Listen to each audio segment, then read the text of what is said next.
আমার নাম মোহাম্মদ সোহেল মিয়া। সোহেল মিয়া। আমার গ্রামের বাড়ি নরসিংদী। নরসিংদী। বয়স?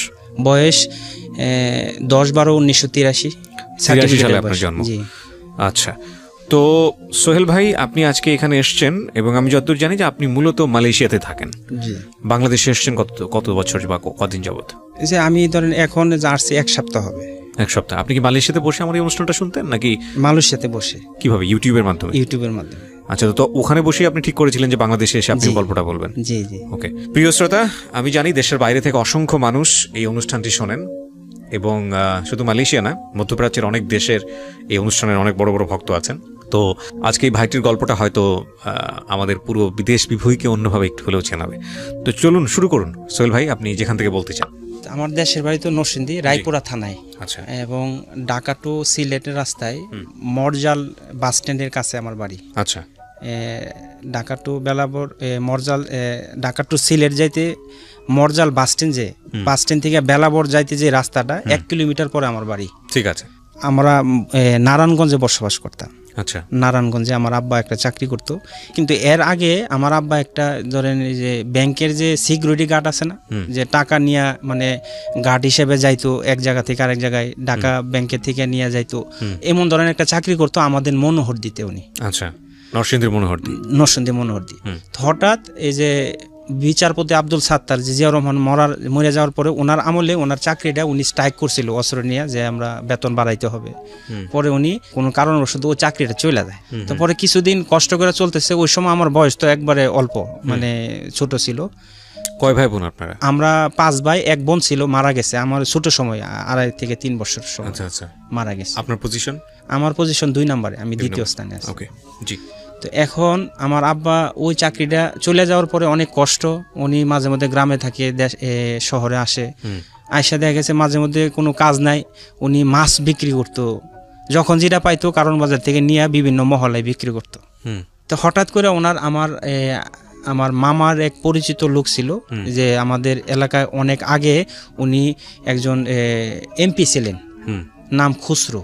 আচ্ছা। তো ওনার ড্রাইভারের সাথে আমার মামার পরিচয় ছিল। ওনার আন্ডারে আমার আব্বার আবার একটা প্রাইভেট কোম্পানি যে চাকরি, ওই খুচরোর একটা কোম্পানি ছিল, ওইটা নারায়ণগঞ্জে ছিল। আচ্ছা। ডেজারের পাশে একটা লোহার কোম্পানি ছিল। আচ্ছা। তো ওই জায়গার মধ্যে উনি 1400 টাকার মতো চাকরি বেতন পাইতেন। তো যা দিয়ে সংসারে তেমন চলতো না, আমরা মানে 2 ভাই 3 ভাই হয়ে গেছি অলরেডি। তো এই চাকরির ফাঁকে ফাঁকে কি করতো, উনি তেল বিক্রি করতো। তেল বিক্রি করে সংসারে যথেষ্ট ছিল না। এরপর আমাদের নানার অবস্থা আবার ভালো ছিল, অনেক ভালো ছিল। তারপরে আমার নানার বলছে যে তোমরা আয়সা পড়ো। আমার নানি একসাথে পরামর্শ দিল যে বাবা, তুমি যা কামাই করতেছো সংসারে তো তোমার ঠিকভাবে চলে না, তুমি এদেরকে গ্রামে পাঠাই দাও। পরে আমার আব্বা এই পরামর্শটা শুনে উনি গ্রামে আমাদের শিফট করে দিল। আচ্ছা। তো উনি যা টাকাই পাইতো এটা দিয়ে টুকটাক আমরা সংসারে চলতো, কিছু আয় হয়েছে, মনে ধরেন 20-25 হাজার টাকার মতো ওনার মানে সেভ হয়েছে। এরপরে কিছুদিন পরে উনি ওই চাকরিটা ছাইড়া দিয়া উনি মালয়েশিয়াতে চলে যায়। আমার আব্বু, আপনার বাবা মালয়েশিয়াতে চলে যায়। তো ওই জায়গার মধ্যে উনি দীর্ঘ 10 বছরের মতো ছিল। 10 বছরের থাকা অবস্থায় আমার বড় ভাই ছিল, ইমিডিয়েট বড়, ওনার নাম সেলিম, ওনারে নিয়ে যায় ওই জায়গায়। তো ওনারে যে সময় নিয়ে যায়, ওনার বয়স এমন হয় নাই যে এই যে গ্রাম অঞ্চলে দেখেন না যে ভাত রান্না করে যে মাটির চুলা, ওই যে ডেস্কি ছিল ওইটার কালি দিয়ে ওনার যে মুসের আকৃতি করছে, কইরা ছবি তুলছে স্টুডিও থেকে। ওনার বয়স অল্প থাকার কারণে উনি মালয়েশিয়া যাইতে পারে না। যাই হোক, ওই সময় ওনার কষ্ট করে মালয়েশিয়া নিয়ে গেছে আমার, ওই ছবি তুলে কালি দিয়ে। যাওয়ার পরে আমার বাইটা ছিল কিছু সহজ সরল আর এনজয় করতো, যাই টাকা কামাইতো কিছু আমার আব্বুরে দিত আর পুরাটাই সে মজাইতো ওইদিকে। তো হঠাৎ করে সে মানে তার বাপটা ছিল, সে অল্প কামায় কিন্তু মানুষ তার অনেক কিছু ভাবুক, এই ধরনের স্বভাবের ছিল। পরে সে মানে আমার আব্বা থাকাকালীন সে আয়সা পড়ছে দেশে, 2-3 বছর থাকার পরে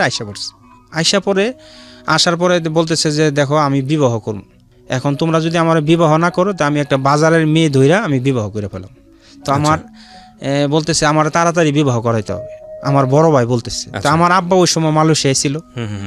পরে আমার দাদি ছিল, দাদি এরপরে এরা সবাই মিললা পরে একটা ভালো জায়গায় বিবাহ করেছে, ভৈরবে। তো ফ্যামিলিটা ভালো ছিল, মানে মুন্সি বংশের ছিল। মেয়েটাও আলহামদুলিল্লাহ ভালো, আমার ভাবি অনেক ভালো মানুষ। তো বিবাহ হয়েছে, হওয়ার পরে কিন্তু আমার দাদি যখন আমাদের এর প্রথম অবস্থায় যখন আমাদের শিফট করলো আমাদের গ্রামে, তো আমার দাদি আমাদেরকে কোনো যে বাগান ছিল, বাগানে থেকে কোনো খড়ি বাইনা, আগে তো আমরা খড়ি দিয়ে আমরা রান্না করতে হইতো, ওই যে আগুন জ্বালাইতো যেটা, এটা দিত না। তা আমরা কি করতাম যে আমরা তো কোনো রকমে আমার আব্বা সপ্তাহে একবার যাইতো, কিছু টাকা দিয়ে এলে আমরা এগুলি বাজার সাথে করতো, চলতাম খুব কষ্ট করে। মাঝে মধ্যে শাকের জন্য ওই যে গ্রাম অঞ্চলে চরের মধ্যে দেখেন না যে বিভিন্নভাবে যে শাক হয়, যে বোত্তার শাক যেটা বলে, চিনেন নাকি? খুব ভালো করে চিনি, হ্যাঁ। যে ওই বোত্তার শাক, কচুর শাক, এগুলি মাঝে মধ্যে নিয়ে আসতাম। আমাদের তরকারিও ভালো করে টাকা ছিল না, তো অল্প ছিল। থাকার পরেও এই অবস্থা ছিল যখন উনি যে নারায়ণগঞ্জে চাকরিটা করতো, ওই সময়ের গল্প, ওই সময়ের কথা। তো উনি যে সময় যে 1400 বা 1500 টাকা পাইতো, এটা দিয়ে উনি ওই জায়গায় চলতো, কিছু টাকা আবার দেশে দিত, ওইটাতে যথেষ্ট ছিল না। তো যাই হোক, এটা আমি আবার টাইনে নিয়ে আসতেছি। উনি আমাদের গ্রামেও খুব কষ্ট ছিল, তো যে তরকারি ভালো টাকা পয়সা আমরা কামাইতে পারতাম না। পরে মাঝে মধ্যে শাক আনতাম, কেউ যদি আলু তুলতো, চরের মধ্যে আলু তোলে না, তখন বলতো যে তোমরা আলু তুললে কিছু আলু দেয়া দিত। এগুলি দিয়ে আমাদের এই যে সংসারে মোটামুটি আমরা করতাম। আর আমরা খড়ির জন্য, যেহেতু আমার দাদি, আমার যে আপন চাচা, ওনার ওয়াইফ আবার আমার দাদির ভাইয়ের মেয়ে ছিল। আচ্ছা। তো ওইটা আত্মীয়তার মানে খুব নিকটে ছিল, যার কারণে আমার ওই চাচা আমাদেরকে মানে অনেক কিছুই দিত না। খড়ি বলেন, ধান ক্ষেতের যে অংশ ছিল, আমাদের ধানের জমি, এগুলি দিত না। তো আমার আব্বা ওইগুলি নিয়ে মাঝে মধ্যে রাগারাগি করতো। যাই হোক, তো পরে যখন এই যে আমরা বাড়িতে যে আমাদের এলাকা কইলাম আছে না যে লঙ্গি বোনানোর যে ববিন, ওইগুলি লঙ্গি বোনানোর জন্য ববিন তৈরি হইতো। এগুলি আবার আমাদের আম্মা মিল্লা, আমি ওই সময় 6-7 বছর হয়ে গেছি। তো ওই সময় আমার আম্মা, আমার বড় ভাই এবং আমরা একসাথে সুতা নাড়াই করতাম। ওটা নাড়াই বলে, যে ববিন দিয়া খুব কষ্ট করে এগুলো নাড়াই করে আমরা যখন দিতাম, যার বাড়িতে লঙ্গি বোনাইতো, তো ওইগুলি এরা আবার টাকা দিত। ওই টাকাটা, এবং আমরা যে মাঝে মধ্যে আমরা খড়ির জন্য যে রান্না করবো, ওই খড়িটাও আমরা দিত না আমার দাদি।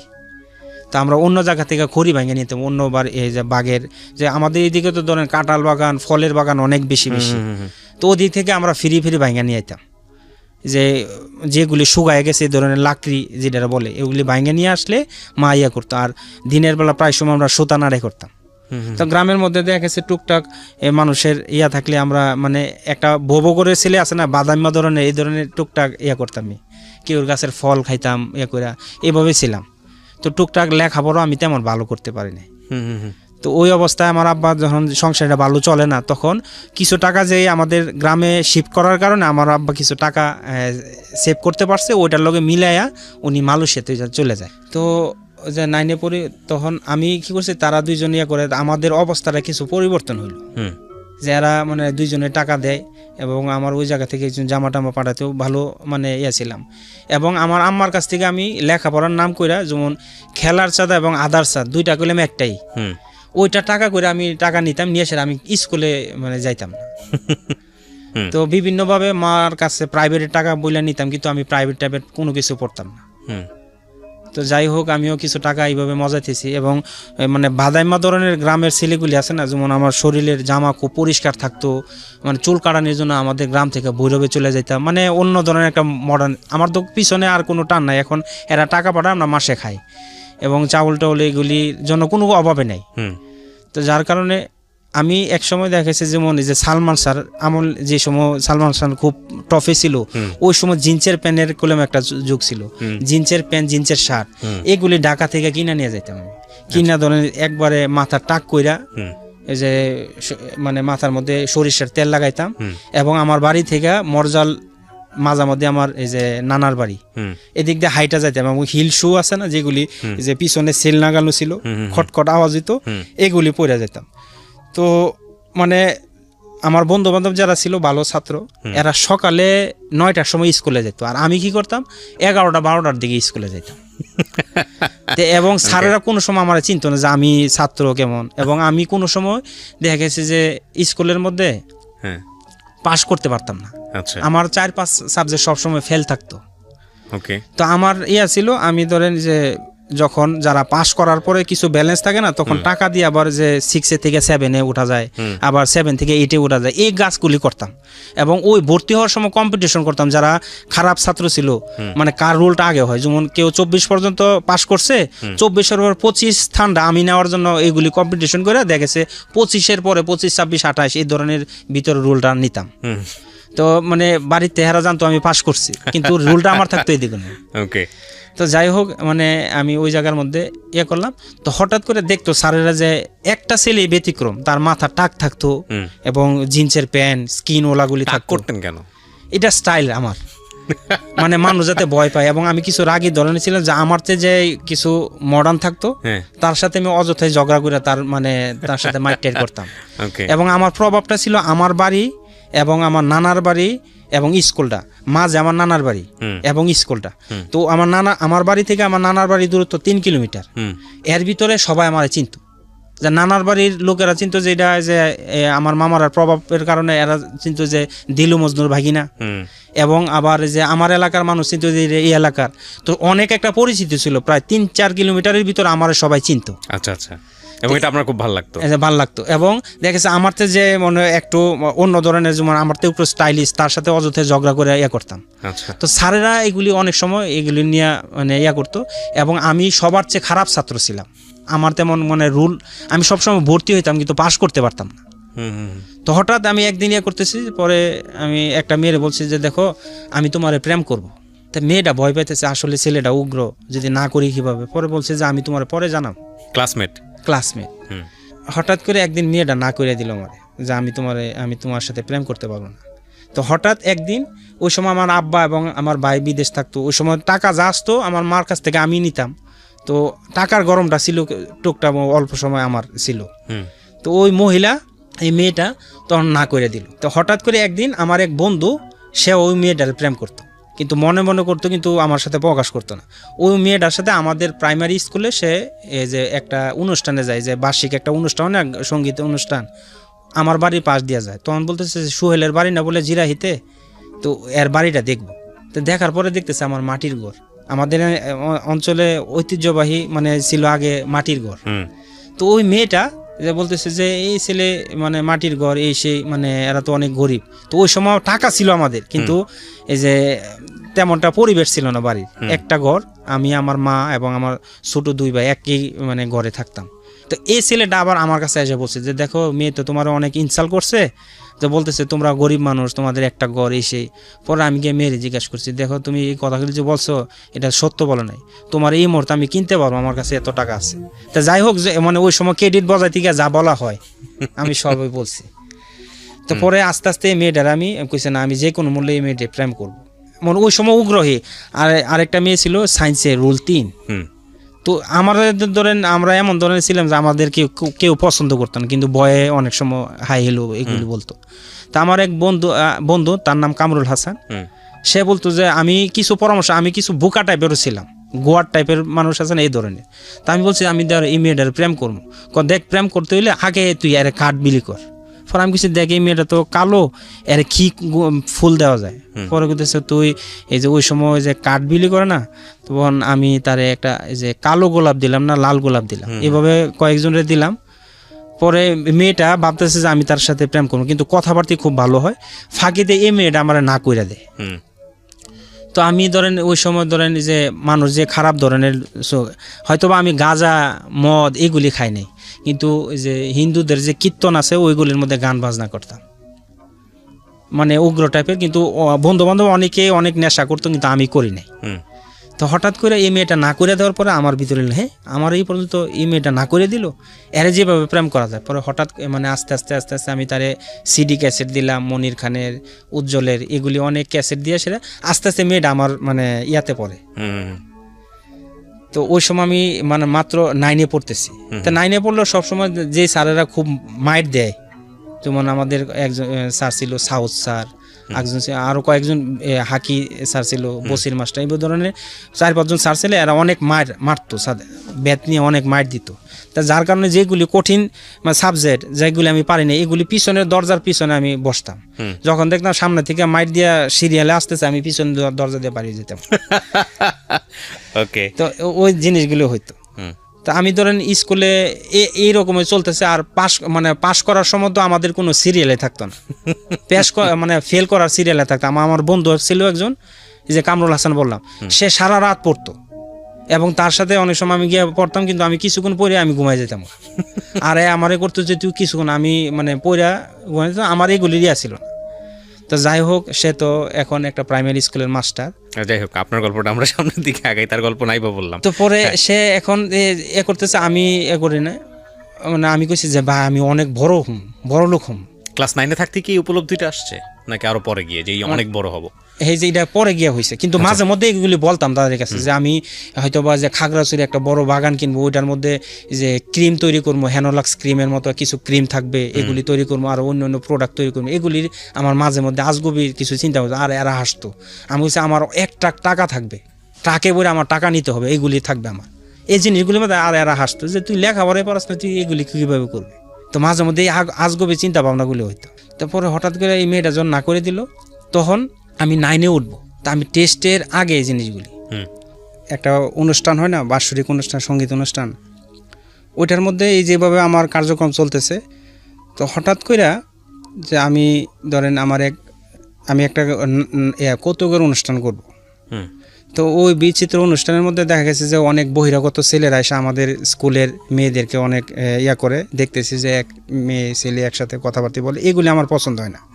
তো অনুষ্ঠান চলতেছে, এই অবস্থা আমি আমার বন্ধু বান্ধব নিয়ে যা ছেলে মেয়ে আছে সব দিয়ে বাইরেছি। বাইরে আমরা কইছি না, আমাদের এলাকার মধ্যে এগুলি মেয়ে ছেলে একসাথে এই ধরনের প্রেম চলবো না। তো বিশৃঙ্খলার কারণে আমাদের এই সঙ্গীত অনুষ্ঠান নষ্ট হয়ে যেতেছে। সারা টাকা নিচে কে করতেছে, সোহেলে করতেছে। ঢাকায় নিচে বলতেছে দেখো তোমার জন্য আমাদের বদনাম হইতেছে, যে এইগুলি করতেছো, এখন এই অনুষ্ঠানের মধ্যে বিশৃঙ্খলা হইতেছে।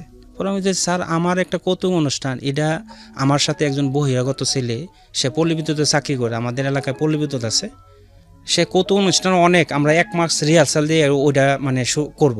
কিন্তু স্যার আমাদের বহিরাগত একটা ছেলের কারণে, ওই আমাদের এই টিমটার মধ্যে বহিরাগত একটা ছেলে ছিল, কিশোরগঞ্জ বাড়ি, সে দেয় নাই, স্যারের দেয় নাই। পরে বলতেছে যে স্যার আমার সাথে একটা কৌতুক অনুষ্ঠান, আমি 1 মাস রিহার্সাল করে এটা আমি এখন করব, একটা বহিরাগত ছেলে থাকার কারণে দেন নাই। তো এখন যে আমার স্কুলের অনেক মেয়ে আছে, বহিরাগত ছেলেরা আইসা প্রেম করতেছে, এগুলো আমার সহ্য হয় না, আমি মারামারি করছি। পরে আমি যার সাথে মারামারি করছি, আমাদের এলাকার মন্ত্রী এলাকার ছেলেরা, পরে আমি মেট্রিক পরীক্ষা দিব, আর কিছুদিন আগে চিঠি আসছে যে যদি আমাদের সেন্টারে, আমাদের মেট্রিক পরীক্ষার জন্য ওই সেন্টারে যাইতে হয়, হ্যাঁ ওই জায়গায় গেলে আমরা মাইরা ফেলাম। হ্যাঁ চিঠি আসছে। চিঠিটা কার কাছে এসছে? এটা এলাকার আমাদের এনে কার কাছে আসছে আমি বলতে পারি না, কিন্তু আমাদের বন্ধু বান্ধবী কথা বলতেছে যে আমরা এর মাইরা ফেলাবো। তা আমাদের এদিকে ধরেন জানি নরসিংদী মারামারির জন্য অনেক ভালো। তো যাই হোক, হঠাৎ করে আমি ট্রেনে উঠলাম। পরে আমার বন্ধু, আমার এই যে প্রফেসর, সে তাবলিগের সাথে, আমি আবার তাবলিগে 4 মাস সময় লাগাইছি 99 সনে। আচ্ছা, পরীক্ষা দিলেন না? পরীক্ষা দেওয়া বন্ধ করে দিলেন? না, আমি পরীক্ষা 99 পরীক্ষার পরে আমি তাবলিগে চলে গেলাম। আচ্ছা, পরীক্ষা দিয়েছিলেন? হ্যাঁ, পরীক্ষার আগের ঘটনাটা ওই বন্ধু আমারে, সে বলছে যে সে ওই সময় তাবলিগ করে, সে আফতাবউদ্দিন স্কুলে পড়ে। তো থাকার পরে সে গ্রামে আসতো, খুব ভালো কথা বলতো। সে আমার নিয়ে যাচ্ছে, আমি এবং আমার বন্ধু তারা নিয়ে তাবলিগের ওই মার্কাজে চলে গেছে। তো যাওয়ার পরে হুজুররা কথা বলার পরে আমার এত খারাপ লাগতেছে, আমি কান্নাকাটি করতেছি। অনেক প্রায় 400-500 লোক, এর মধ্যে আমি কান্নাকাটি করতেছি। তো পরে কান্নাকাটি করার পরে নগদে আমি 3 দিনের জন্য তাবলিগে চলে যাই। না, আপনি তাবলিগে যাওয়ার সিদ্ধান্তটা কেন নিলেন? কারণ আপনি যে ধরনের লাইফ স্টাইলে ছিলেন, যে ইয়ো একদম পুরা পাঙ্কু যেটাকে বলে, জি জি, তো সেখান থেকে আপনি তাবলিগে যাওয়ার চিন্তা করলেন? এই যে আমার বন্ধু, সে দাওয়াত দিল, অনেক আমাদেরকে আপ্যায়ন করতো, মাঝে মধ্যে নিয়ে যে রেস্টুরেন্টে খাওয়াইতো, ভালো আকলাক ছিল তার, এখন আছে। ওই বন্ধুর দ্বারা আপনি যে কোনো ভাবে ইমপ্রেস হয়েছিলেন? হ্যাঁ, আমার ওই বন্ধু এখন প্রফেসর, ইয়াতে বনশ্রীতে থাকে, ইন্টারন্যাশনাল ইউনিভার্সিটিতে। জি, এখন সে হয়তোবা শুনবে। আচ্ছা, তো সে আমারে তাবলিগে নিয়ে যায়। হঠাৎ করে সে একদিন দাওয়াত দেয়, চলো আমরা একসাথে যাবো। আমি আমার ওই এই যে প্রাইমারি স্কুলের শিক্ষক এবং সে একসাথে আমরা ইয়াতে আমাদের থানা মার্কাজে চলে যায়, তাবলিগ মার্কাজে। আচ্ছা, যাওয়ার পরে রাতে এসএসসি পরীক্ষার পরে, এসএসসি পরীক্ষার আগ মুহূর্তে তখন তো আমি 9 থেকে 10-এ উঠছি, কিন্তু এখনো টেস্ট হয় না, এর আরো 3-4 মাস আগে। আচ্ছা, পরে যাওয়ার পরে এদের কথাবার্তা শুনে আমি নগদে 3 দিনের জন্য তাবলিগে চলে গেলাম। যাওয়ার পরে ওই জায়গায় এত চেঞ্জ হয়েছি, কান্নাকাটি করতেছি আর রাত্রে তাহাজ্জুদ এভাবে পুরো টোটালি করতেছি। কেন আপনি চেঞ্জ হলেন? আপনার ভিতরে কি আসলো, উপলব্ধিটা কি আসলো? আসলে আমি যা করতেছি এইগুলি তো ঠিক না, এবং আমি একটা মুসলমান, কিন্তু আমি একটা হিন্দু, সে 12 মাসে 13টা পূজা কিভাবে করে, পূজা ওইটা সে পারে, কিন্তু আমি একজন মুসলমান, 5 ওয়াক্ত নামাজ এবং ঢিলা লইলে মুসলমানের যে ঢিলা কলম ব্যবহার করতে হয়, সূরা কেরাত, এগুলি তো কিছুই পারে না। তা আমি যে আমার নামটা যে সোহেল, মোহাম্মদ সোহেল, ওইটা তো কাজে কোনো কিছু নাই। আমি কি করলাম আমার লাইফে? আমি আমার বাপ মারে আমি যে লেখাপড়া করি না, তারা জানে লেখাপড়া করতেছে, আমার আব্বা কষ্ট করতেছে, আমি কিছুই আমার ফ্যামিলির জন্য করতে পারবো না, আমার যে লাইফ, এবং আমি যে লেখাপড়া দিয়ে কোনো কিছু করতে পারবো না। তা আমি কি করলাম? পরে কান্নাকাটি শুরু করলাম, নামাজ পড়লাম, 3 দিন গেলাম, এরপরে আবার 3 দিন গেলাম। হঠাৎ করে আমি যখন স্কুলে আসলাম, মানে আমার ওই টাক মাথার উপরে টুপি, পাঞ্জাবি, এইগুলি দেখে স্যারের সবাই তাকাই দিছে। স্যারের দেখছে যে এই ছেলেটা তো ব্যতিক্রম ছিল, কিন্তু টোটালি সে চেঞ্জ। কারণ কি? তো দেখতেছে যে আমার একজন স্যার ছিল, উনি ইংলিশে শিক্ষক, ওনার নাম ছিল সাইফুদ্দিন স্যার। উনি হঠাৎ করে দেখতেছে সূরার মধ্যে, এই যে আমাদের পাঞ্জাখানা জিনার মধ্যে নামাজ পড়ে স্কুলের বাউন্ডারির ভিতরে, ওটার মধ্যে আমি আজান দিতেছি। মাশাআল্লাহ, মাশাআল্লাহ। আজান দেওয়ার পরে স্যার বলতেছে, কি ব্যাপার সোহেল, তুমি এত পরিবর্তন? পরে কিছু স্যার ছিল, কিছু মানে ইনসাল করতো, টিটকারি করা, যেটা হ্যাঁ টিটকারি করতেছে, বলতেছে সোহেল এখন যে টেস্ট পরীক্ষা আইতেছে, তো সে চাইতেছে আমরা অ্যালাউ করে দিই তারে, টেস্টে যাতে পাস করাই দিই, এটা হচ্ছে তার অভিনয়। এরপরে এক স্যার আমার ডাইকে নিয়ে মানে ইয়াতে অফিসে নিল, লাইব্রেরিতে, কিরে সোহেল তুই কি পূর্ব দিকে রুখ করে নামাজ পড়স কিনা, আমার এই কথা বলতেছে। পরে যাই হোক, তারা বলতেছে, কিন্তু রিয়েল তো আমি চেঞ্জ।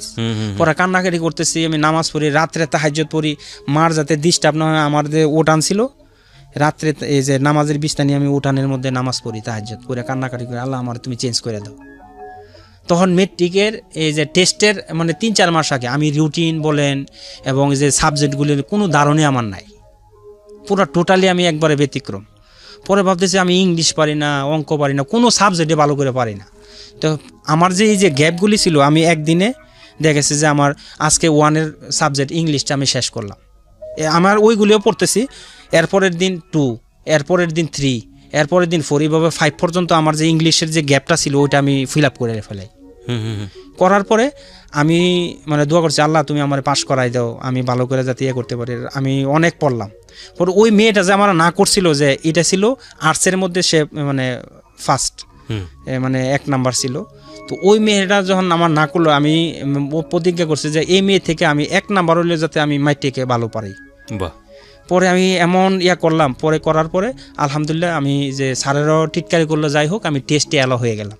আচ্ছা, পরে টেস্টে অ্যালাউ হওয়ার পরে আমার যখন মেট্রিক পরীক্ষা দিলাম, তো আমার জিত ছিল ওই মেয়ে যেহেতু এত মানে অনেক অহংকার, সে আমাকে মানে পাত্তা দিতেছে না, আমি তার কাছ থেকে 1 নাম্বার যাতে বেশি পাই। আর এর জন্য নামাজ পড়ি, দোয়া করি, 5 ওয়াক্ত নামাজ পড়ি, আর আমি বিভিন্ন জায়গায় ঘোরাফেরা করি না। এর আগে সিনেমা দেখতে হইলো আমরা 10-12 জন বন্ধু একসাথে যাইতাম, এবং এদের টি-শার্ট কিনে দিতাম আমি, এবং একসাথে একটা গ্রুপিংভাবে যাইতাম। এবং যে আমাদের ভৈরব সিনেমা হলে গেলে যেমন শত শত মানুষ থাকতো, ওই সিনেমা হলের মধ্যে আমি ছিলাম সবচেয়ে ছোট, দেখতে শুনতে ছোট ছিলাম, কিন্তু আমার ঢিল দিয়ে এদের মাথার উপরে ফালাই দিত। আমি এইভাবে গিয়ে সেটা আমি 10-12 জনের টিকিট সিনেমা হল থেকে টিকিট কেটে নিয়ে আসতাম। এই লাইফটা ছিল, মানে আমি মানে আমার সবাই, আমার বন্ধুবান্ধব সবাই অন্য ধরনের ভাবতো। তো ওইগুলি চেঞ্জ হওয়ার পরে যখন আমি মেট্রিক পরীক্ষা দিলাম, মেট্রিক পরীক্ষায় পাশ করলাম, এবং ওই মেয়ে থেকে, যে মেয়ে মানে না করছিল, ওই মেয়ে থেকে আমি 21 নাম্বার বেশি পাইছি মেট্রিক। পরে টোটালি চেঞ্জ। পরে এই যে তাবলিগে আমি মেট্রিক পরীক্ষার পরে নিয়ত করছি বিভিন্ন জায়গায় 3 দিন করে, কন্টিনিউ চলতেছে, মাসে 3 দিন করে। তো এত পরিবর্তন, মানুষ পুরা মানে আসমান জমিন ফারাক হয়ে গেছে। যে মানুষ কল্পনা করছে যে ভবিষ্যতে সে বড় ধরনের কিছু গুন্ডা টাইপের লোক হবে, তার দ্বারা আমাদের সমাজের অনেক ক্ষতি হবে, তারা টোটালি চেঞ্জ। এবং আমাদের যে এলাকার মধ্যে, ইউনিয়নের মধ্যে আমরা তাবলিগের এমন মেহনত করছি, যুবকদের মধ্যে আমি প্রথম মানে তাবলিগে 4 মাস সময় লাগাইছি, একটা না। এবং ওই সময় আমাদের এলাকার মধ্যে এখন বর্তমানে যে মার্কাজ আমাদের গ্রামে হয়েছে, এবং আমাদের ইউনিয়নের মধ্যে যে এখন জিম্মাদার তারে তাবলিগে আমরা লাগাইছি আমার দাওয়াতের ফলে, এবং আমরা তাবলিগে দাওয়াত দেওয়ার ফলে আমাদের এলাকায় বেশ কয়েকজন আলেম হয়েছে, এখন তারা মানে শাল লাগাইছে, এরা বড় আলেম মুফতি হয়ে গেছে। আমরা মেহনত করছি, আলহামদুলিল্লাহ আল্লাহ তাআলা করাই দিয়েছেন। তো ওই পরিবর্তন হওয়ার পরে আমি নরসিংদী কলেজে ভর্তি হইলাম। নরসিংদী কলেজে যখন ভর্তি হইলাম, যে আমাদের মসজিদ থেকে মানে আমাদের কলেজের আমি মানে বারান্দা দিয়ে যাইতাম না, আমাদের মানে নরসিংদী কলেজের অনেক ছাত্রছাত্রী। আমি যাতে মেয়েদের সাথে আমার স্পর্শ লাগে, এর আগে মেয়েরার সাথে একসাথে ঠান্ডা পান্ডা যা আছে সব কিছু করছি, আড্ডা দিছি, কিন্তু খারাপ কাজ কোনো করি নাই মেয়েদের সাথে। তো মেট্রিক পরীক্ষা চেঞ্জ হওয়ার পরে আমি এমন লেখাপড়া করছি, তো অনেক ভালো করছি বলতে গেলে, যেমন লেখাপড়া ভালো করছি, কিন্তু আমি দেখা গেছে যে শব্দের মানে গুরুত্ব, মানে প্রত্যেকটা প্রশ্নের গুরুত্ব সেম দেওয়ার কারণে আমি যে তেমনটা মান ভালো হয় না প্রশ্নের, কিন্তু আমি অর্থনীতিতে খারাপ, মেট্রিকে অর্থনীতি, এবং মেয়েদের সাথে কোনো কথাবার্তা নেই। অনেক সময় দেখা গেছে মেয়েরা সালাম দিত, কিন্তু আমি আর্টস নিয়ে পড়ছি, তো ফেল করার কারণে আমি লেখাপড়া ছাড়ে দিই, ফাঁকি দিয়ে। আমি ধরেন যে আমার মসজিদ থেকে আমাদের ডিপার্টমেন্টে গেলে আমি যে মাঠ দিয়ে যাইতাম, কিন্তু বারান্দা দিয়ে যাইতাম না, না জানি কোনো মেয়ে সালাম দিয়ে করে আর মাথায় ভেবে নিয়ে পুরা টোটালি চেঞ্জ হয়ে গেছে। তখন আমি ওই জায়গায় ফেল করার পরে হঠাৎ করে আমার আব্বা এই যে বিবাহ করাইলাম ফাঁকি দিয়ে, যে আমার ভাই মানে কর্মকাণ্ড করতেছে, কিছু টাকা আমাদের অ্যাকাউন্টে জমা ছিল আমার আম্মুর, সে রাগারাগি করতেছে, তুমি এ করো সে করো। আমার আব্বার বেশ টাকা খরচ করে ফেলে আমরা, আমাদের আব্বার কোনো সংসারিতে ব্যালেন্স থাকে না, 1-1.5 লাখ বা এমন ধরনের টাকা থাকে। পরে আমি আমার আব্বারে বলতেছি, দেখেন আপনি কষ্ট করে মালয়েশিয়াতে আছেন, আমার ভাই তো বিবাহ করাইছি আমরা সবাই মিলে, কিন্তু সে আপনার টাকাটি, ওই কষ্টের টাকাটি যেগুলি সেভ করা আছে এগুলি মজায় ফেলাইছে, টাকা নাই। এখন আপনি কামাইলে কি লাভ হবে, আমাদের সংসারিতে অনেক টাকা খরচ করে ফেলায়। তা আপনি আয়সা পড়েন বাড়িতে। তা আয়সা পড়ার কারণে আমার আব্বা আসার পরে যখন এই যে টাকার হিসাব নিল, আগে তো মালয়েশিয়াতে বেতন কম ছিল, 400-500 টাকা কামাইতো, তো মানে হিসাব করার পরে আমার আব্বা কইতেছে যে টাকা তো নাই। পরে আমার বড় ভাইরা রাগারাগি করতেছে, বলতেছে যে আমার আম্মা কইতেছে যে শুধু কইলে এর দোষ না, এরও তো দোষ, এই তো মানে টাকা অনেক খরচ করছে লেখাপড়া কইরা। আপনার কথা বলতেছে এর টাকা লেখাপড়া করতে হয়, এর অনেক টাকা খরচ, এই সেই। আমার বড় ভাইরে সাফাই করতে গিয়ে আমার আম্মা এগুলি করছে। তা যাই হোক, বাড়িতে অনেক মানে রাগারাগি হইতেছে ফ্যামিলির সাথে। পরে আমারও বাড়িতে জায়গা দেয় না, আমার বড় ভাইরে জায়গা দেয় না। যাই হোক, সে তার শ্বশুর বাড়িতে আছে, শ্বশুর বাড়ি মাঝে মধ্যে যায়, বাড়িতে করে। কিন্তু আমি বাড়ি থেকে রাগ করে চলে আসি। ওই যে মেট্রিক পরীক্ষার পরে মানে ফাঁকি দিয়ে আমি মেট্রিকে ফেল করলাম, এই এসএসসিতে ফেল করলাম, অর্থনীতি খারাপ হইলো, আর আমি লেখাপড়া করি নাই। তো ফাঁকি দিয়ে আমি ঢাকা শহরে চলে আসি।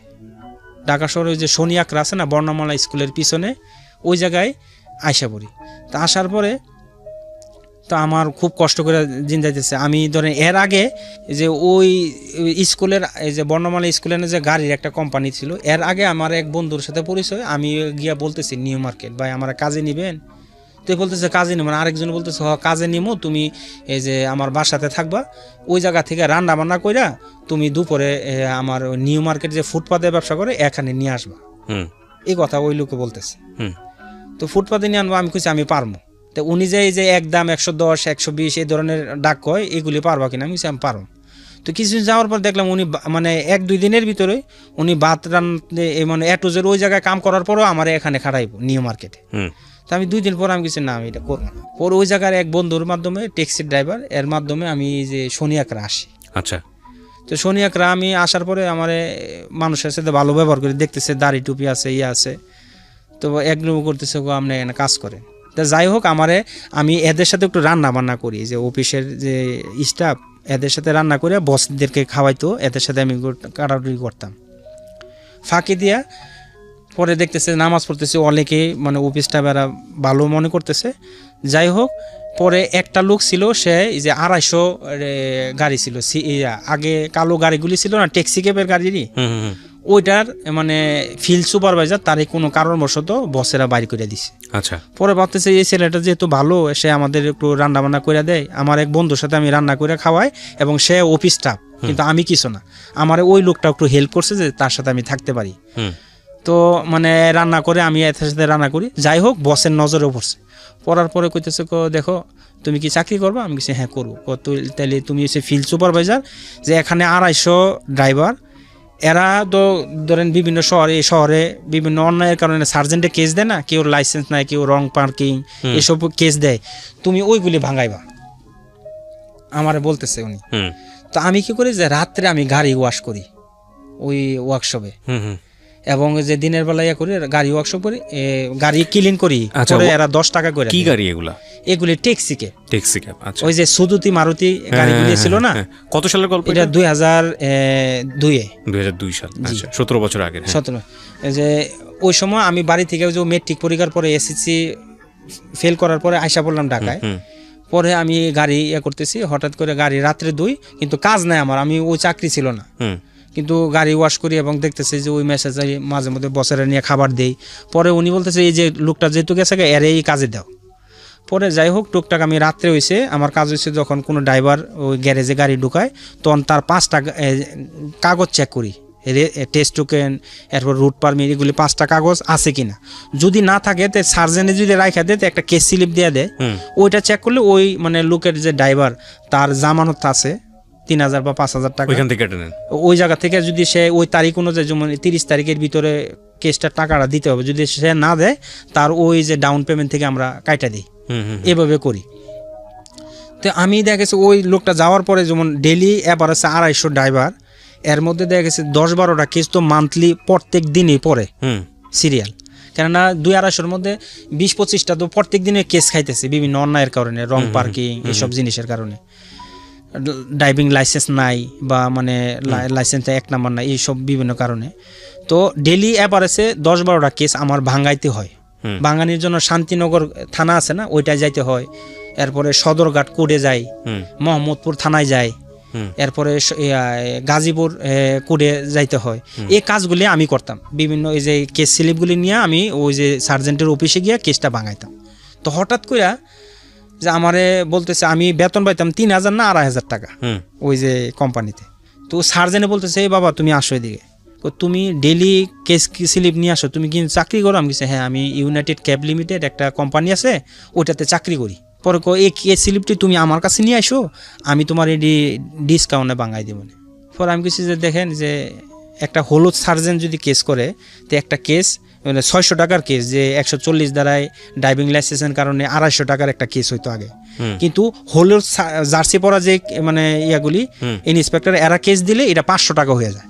আচ্ছা, কিন্তু এটা দেখা গেছে যে এই সার্জেন্টটা বলছে যে এটা আমি তোমার 250 টাকা দা ভাঙাই দিব, যেগুলি 1200 টাকা এগুলি 600 টাকা দা ভাঙাই দিব। পরে আমি গেছি যে স্যার এগুলি আপনি তো ভাঙাই দিবেন, যেটা 500 টাকার এটা 250 টাকা দা, যেটা 1200 টাকা এটা 600 টাকা, আমার কি লাভ? আমি তো আমার মানি রিসিট দিবেন 600 টাকারই, তা আমি তো ধরেন যে ওই জায়গায় 600 টাকায় বোঝামো, এদের টাকাটা আবার মানে ইয়াতে ব্যাক করবো, আমার লাভটা কি? বলতেছে যে দেখো আমি তোমার মানি রিসিট বানাই দিব 1200 টাকার, যেটা 250 টাকার কেস এটা 500 টাকার মানি রিসিট বানাই দিব, কিন্তু তুমি 250 টাকা দা ভাঙাইতে পারো। তো আমি কিছু আপনার লাভ কি? তুমি একসাথে যে আমার 10টা স্লিপ আমার কাছে ভাঙাইবা, আমি একটা কমিশন পাবো, ওইটা আমার লাভ। পরে কিছু আমার লাভটা হয়েছে ওই যে 250 টাকার কেসটা আমি 500 টাকা ওই যে ড্রাইভারের কাছ থেকে ভাঙা নিয়ে আসি, 500 টাকা নিয়ে আসি, কিন্তু আমি 250 ভাঙাই, মানে অর্ধেক টাকা আপনার থেকে যায়, অর্ধেক থেকে যায়। কিন্তু আমি ভাবতেছি আসলে আমি আমার নিজের বিবেক রে আমি নিজে ইয়া করতেছি, আসলে যেটা ঠিক হইতেছে না। এক হিসেবে ড্রাইভার তো সে গরিব মানুষ, তার টাকাটা তো আমি যে এইভাবে খাইতেছি, আমি অফিসে সুন্দর টিপটপ বোঝাইতেছি যে আমি 500 টাকার রিসিট দিতেছি, আমার সাথে কোনো অফিসের কোনো ইয়া নাই, আমি কোনো দুর্নীতিও করতেছি না। পরে ভাবলাম যে আসলে এটা তো আমি আমার বিবেকের উপরে বাধা দিতেছি, আসলে এটা ঠিক করতেছি না। ফাঁকে দিয়ে আমার এক বন্ধু ছিল, তার নাম বরিশালে তার বাড়ি। আমাদের কোম্পানিতে 2টা সিস্টেম ছিল, একজন হচ্ছে ধরেন কোম্পানির কিছু ট্যাক্সি ড্রাইভাররা নিয়ে চালাইতো এবং পার ডে জমা দিত, আরও কিছু আসলে তারা কিস্তিতে দিয়ে দিত, ডাউন পেমেন্ট অল্প দিয়ে মানে এরা মান্থলি জমা নিত। তো ওই একটা বন্ধুর সাথে পরিচয় হয়, তার বরিশালের বাড়ি। সে তার গাড়িটা বলতেছে দেখো আমি তো ঈদের ছুটিতে দেশে যাবো, তুমি আমার গাড়িটা এক ভালো ড্রাইভার দিয়ে চালাইও। তো ওই জমাটা একসাথে হইলে 5 দিনের পরে তারে আমি টাকাটা দিয়ে দেবো। তো আমি ভাবলাম যে এইভাবে তো আমার লাইফটা চলতেছে, কিন্তু এটার মধ্যে হালাল আছে না হারাম আছে, আমি কনফিউজের মধ্যে আছি। তো ফাঁকিতে আমি সাহস করে মতিঝিল থেকে একটা শার্ট কিনলাম, এই যে ইয়ার মধ্যে যে সবুজ, এই যে আপনার 90.4 এই কালারের একটা শার্ট কিনলাম, আর এটা ইউনিফর্ম, আর একটা নেভি ব্লু এই যে প্যান্ট কিনলাম। কিনে সেটা ওই যে 5 দিন আমার আবার যে অফিস থেকে ছুটি দিল, ঈদের ছুটি, আমি ঈদের ছুটিতে দেশে যাই নাই, এই 5 দিন আমি ট্যাক্সি চালাইলাম। তো প্রথম দিন আমি 3300 টাকা কামাইলাম 2000-এ, তো পরে ভাবলাম যে আল্লাহ আমার যে সৎভাবে আল্লাহ তাআলা এর চেয়ে ভালো দিতেছে, ওইটাই আবার আছে যে 1000 খানিক বা 1200 2000 আমার হয়েছে, কিন্তু এর চেয়ে ভালো তো আমার আল্লাহ রাখছে। এরপরের দিন আবার এই যে জমা দিলাম 700 750, তেলের খরচগুলো 750, এরপরেও আমার 1200 টাকা সিপ হইল। এরপরে যেহেতু আমরা পরিচিত মুখ, আমরা স্টাফ হয়েছে ধরেন 5-7 জন, কিন্তু ড্রাইভার তো 200-250। এরা আমার এই যে বিভিন্ন জায়গায় অলিতে গলিতে আমি চালাইতেছি ড্রাইভিং, ওই যে রাত্রে গাড়ি ওয়াশ করতাম ওই সময় আমি আস্তে আস্তে ড্রাইভিংটা শিখানি। ওই যে রাত্রে ওয়াশ করতাম এবং এক বন্ধু আমার গাড়ি দিত যে তুমি নিয়ে গাড়ি পার্কিং এর ঢুকায় নিয়ে আসো, ওইটা করতাম। পরে ফাঁকি দিয়ে আমাদের ওই যে এই জায়গায় ডিপার্টমেন্ট একটা ছিল যে ড্রাইভিং ট্রেনিং স্কুল, ওইটা আমি ফাঁকি দিয়ে কইরা ফেলাই। পরে ওই বন্ধুর গাড়িটা যখন চালায় আমার বড় সইজল, হ্যাঁ আমি এখন করবো, তখন আমার অফিসে বলছে কি ব্যাপার সোহেল তুমি কি দেশে যাও নাই? আমি কিছু না, আমি তো দেশে যাইনি। বলে কি করতেছো তুমি? বলে গাড়ি চালাইতেছো, তুমি তাড়াতাড়ি অফিসে আসো। এর পরের দিন গেলাম, যাওয়ার বলতে তুমি সত্যি করে বলো তুমি কি গাড়ি চালাইছো? আমাদের নিয়ম ছিল যারা স্টাফ এরা গাড়ি চালাইতে পারবে না, গাড়ি ধরতেও পারবে না। তা আমি কিছু হ্যাঁ আমি গাড়ি চালাইছি। কেন করছো? তোমার তো চাকরি নেই। আমি কিছু ঠিক আছে স্যার আমার চাকরি নেই, আমি চাকরি করবো না। পরে আমার এক বন্ধুর সংসদ ভবনের এনে থাকতো, পরে ওনার একটা গাড়ি কিছুদিন চালাইলাম। ফাঁকে দিয়ে আমার একটা স্বপ্ন ছিল এর আগেই যে আমি অনেক বড় কিছু হম। তো আমি কার রেফারেন্সে যে আমি কিছু হইতে পারি, আমার ইটালি, আমাদের এলাকায় কোনো মানুষ ইটালি গেলে তার বোনের বিবাহ করার জন্য প্রস্তাব দিতে আমি করতাম, কিন্তু কেউ রাজি হইতো না। তো এইভাবে সব মিলে আমি হঠাৎ করে আমি বলছি যে আমি সাইপাস চলে যাব, আমার আব্বারে বলছি। তো আমার এই যে বড় চাচার ছোট ছেলে সে সাইপাস থাকে, তো ওই জায়গা থেকে ইউরোপে বিভিন্ন দেশে ঢুকবো, এটা আমার টার্গেট ছিল। পরে হঠাৎ করে আমার আব্বা যে ওই জায়গা থেকে ভিসাও আসছে, কিছু টাকা 60,000-এর মতো মার গেছে। আমার আব্বা বলতেছে তুমি তো অলস, তুমি তো বাদাইমা ধরনের ছেলে, তুমি তো এগুলো পারবা না, তোমার দিয়ে আমরা যে তোমার বড় বাইরে এত রিস্ক নিলাম, সে আয়সা বললো আমার টাকা পয়সা মজাইলো, তুমিও লাস্ট মুহূর্তে লেখাপড়া কিছু করলা না, এখন তোমার দিয়ে আমি রিস্ক করতে পারবো না, তুমি এটা করো না। পরে তুমি একটা কাজ করো, তোমার এই ভিসার জন্য আমি এই রিস্কটা নিতে পারবো না, 4 লাখ টাকার মতো লাগে। পরে আমি কি করছি, আচ্ছা ঠিক আছে, রাগ করে আবার মানে ঢাকা আয়সা পড়লাম। তো পরে আমি কইছি যে আমি আমার একটা চান্স দিল না, আমার টাকা পয়সা, আমার উদ্যম ছিল আমি জীবনে অনেক কিছু বড় কিছু হইয়া দেখাম, কিন্তু আমার চান্সটা আমি পাই নাই। এরা বিশ্বাস হারাই ফেলেছে যে আমি তো কিছু কাজ করি না আমার লাইফে। পরে যাই হোক ঢাকা আইসা আবার ট্যাক্সি চালাইলাম। তো ফাঁকে দিয়ে আমার আব্বা বলতেছে দেখো তুমি ট্যাক্সি চালাইতেছো, তুমি ট্যাক্সি চালাই ট্যাক্সির ড্রাইভারের কাছে তো কোনো ভালো মেয়ে বিয়া দেয় না, তুমি এটা চালাইও না। পরে আবার আমার চাচারা সবাই মিলে আমার একটা ছোটোখাটো মিটিং হলো বাড়িতে, যে বাবা তুমি একটা কাজ করো, তুমি সৌদি আরব চলে যাও, সৌদি আরব থেকে তুমি যা টাকা কামাবা এই টাকা থেকে তুমি বিভিন্ন ইউরোপে চলে যাও। পরে সৌদি আরব গেলাম আমি। সৌদি আরবে গেলেন কিভাবে?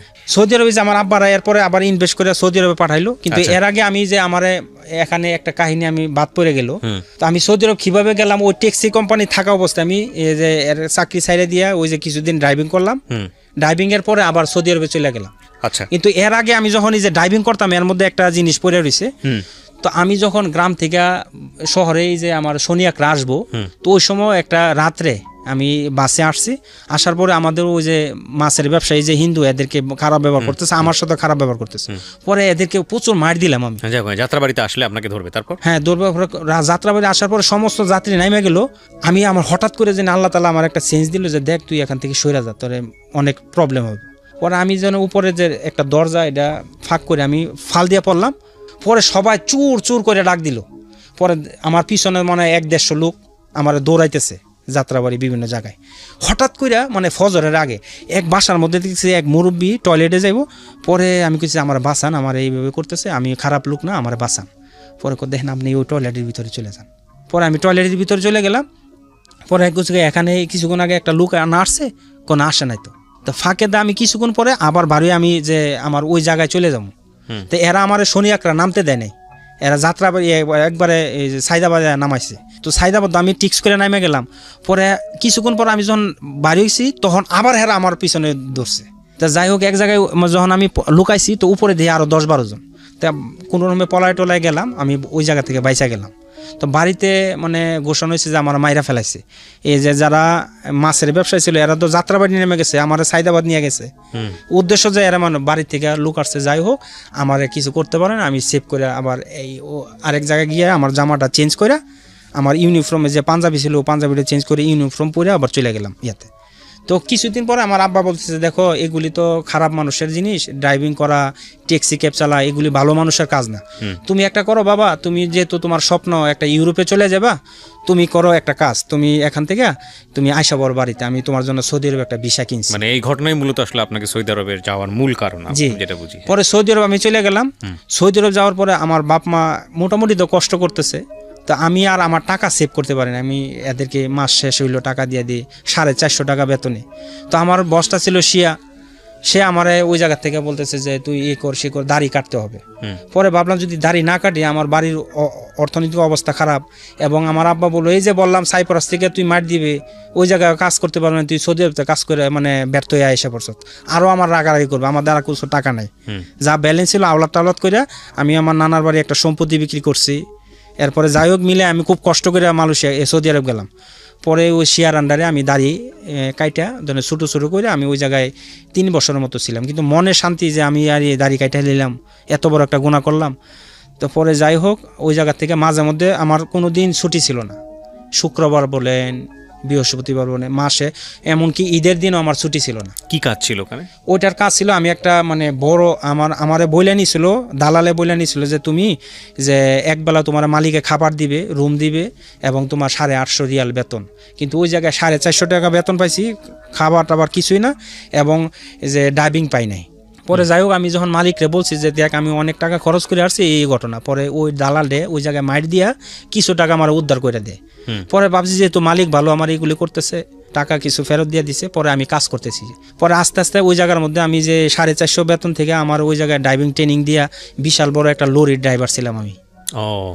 তো ওই জায়গায় যাই হোক সে ওই কোম্পানিতে আমি একটা ফোরম্যান ছিলাম, 10-12 জন লোকের মানে পুরা দায়িত্ব, এবং আমারে শুধু নেল কাটা থেকে নিয়ে জামা এবং জুতা সমস্ত কিছু ফ্রি দিত। ওই সুযোগটা কেউ পাইতো না, কিন্তু আমি ক্যারাটে জানতাম, মার্শাল আর্ট, ওইগুলির জন্য সে খুব খুশি হইতো। পরে যাই হোক ওই জায়গা থেকে আস্তে আস্তে আমার মানে আমি কোনো ছুটি না থাকার কারণে আমি এই যে আমার কাজটা ছিল একটা বড় লরি দিয়া মাল নিতাম, ওই যে রেডিমেড গার্মেন্টস আইটেমের মালগুলি আছে না, ওইগুলি নিয়ে 2.5 টন মাল প্রত্যেক দিন আমরা ঢালতাম, লোয়া লস্কর ডালিয়া, পরে নতুন দোকান সাজাইতাম। দোকান সাজানোর পরে এগুলি আবার ক্লোজ করে আবার রাত্রে এসে পড়তাম, দুপুরের দিকে যাইতাম আবার রাত্রে আসতাম। এগুলি আমার সারা জীবন কাজ ছিল, এই যে 5-7 বছরের মতো এটা ছিল ইয়া। তো আমি যান্ত্রিক হয়ে গেছি, আমার শরীর লোহার মতো অনেক শক্ত। তো ওই জায়গার মধ্যে কামাইছি, কিন্তু আমার মনে মনে যখন আমি ঈদের পরের দিন, শিয়াদের ঈদ ছিল আমাদের ঈদের পরের দিন, ওই দিন আমরা ছুটি পাইতাম। আচ্ছা। তো পরে যাই হোক আমরা যখন ছুটি পেতাম আমি মক্কা মদিনা চলে যাইতাম, ওই জায়গায় কান্নাকাটি করতাম। তো হঠাৎ করে মানে আবার ওই দাড়ি মানে আমার দেখছে নাই, আমাদের জেলার একজন তাবলিগের সাথী, উনি মানে আমাদের জিম্মাদার, মেন জিম্মাদার, উনি গিয়া সৌদি আরব আমার সাথে দেখা করার পরে দেখতেছে দাড়ি টাড়ি নাই, এবং আমরা অনেক তাবলিগে মেহনত করছি আমাদের ইউনিয়নে। বলছে বাবা তোমার এই হালত, তুমি টাকার জন্য আসছো, তুমি দেশে চলে যাও, আমি তোমার গাড়ি যেটা যেটা লাগে আমি সব তোমার করে দিব, এই কথা সে বলতেছে। পরে আমি বলছি আচ্ছা ঠিক আছে। পরে তোমার আমার একটা ওসিয়ত, তুমি যখন আবার বাংলাদেশে যাইবা তুমি বাড়িতে জানাইবা না, তুমি সরাসরি কাকরালে তোমার ওই যে বেডিংপত্র সামানা এগুলি রাইখা আগে তাবলিগে 40 দিন সময় লাগাবা, 40 দিন লাগানোর পরে তোমার বাপ মারে বলবা, এর ভিতরে আমি তোমার জন্য মেয়ে রেডি করবো, সব কিছু করবো, এগুলি বলছে। যাই হোক আমি ওনার শর্ত অনুযায়ী করছি। আমার ওই জামাতে একজন সচিব ছিল, সংস্থাপন মন্ত্রণালয়ের সচিব, তো উনি দেখে সেটা বলতেছে এই অবস্থা। পরে বলতেছে যে তুমি বিবাহ করবে, এসে আমার হালত বললাম। পরে তুমি আবার ওই দেশে আবার যাবা, আমার নেই চলে এই 3 বছর পরে আর মালয়েশিয়া যাবো না, এই সৌদি আরব। পরে হচ্ছে তুমি আবার যাবা।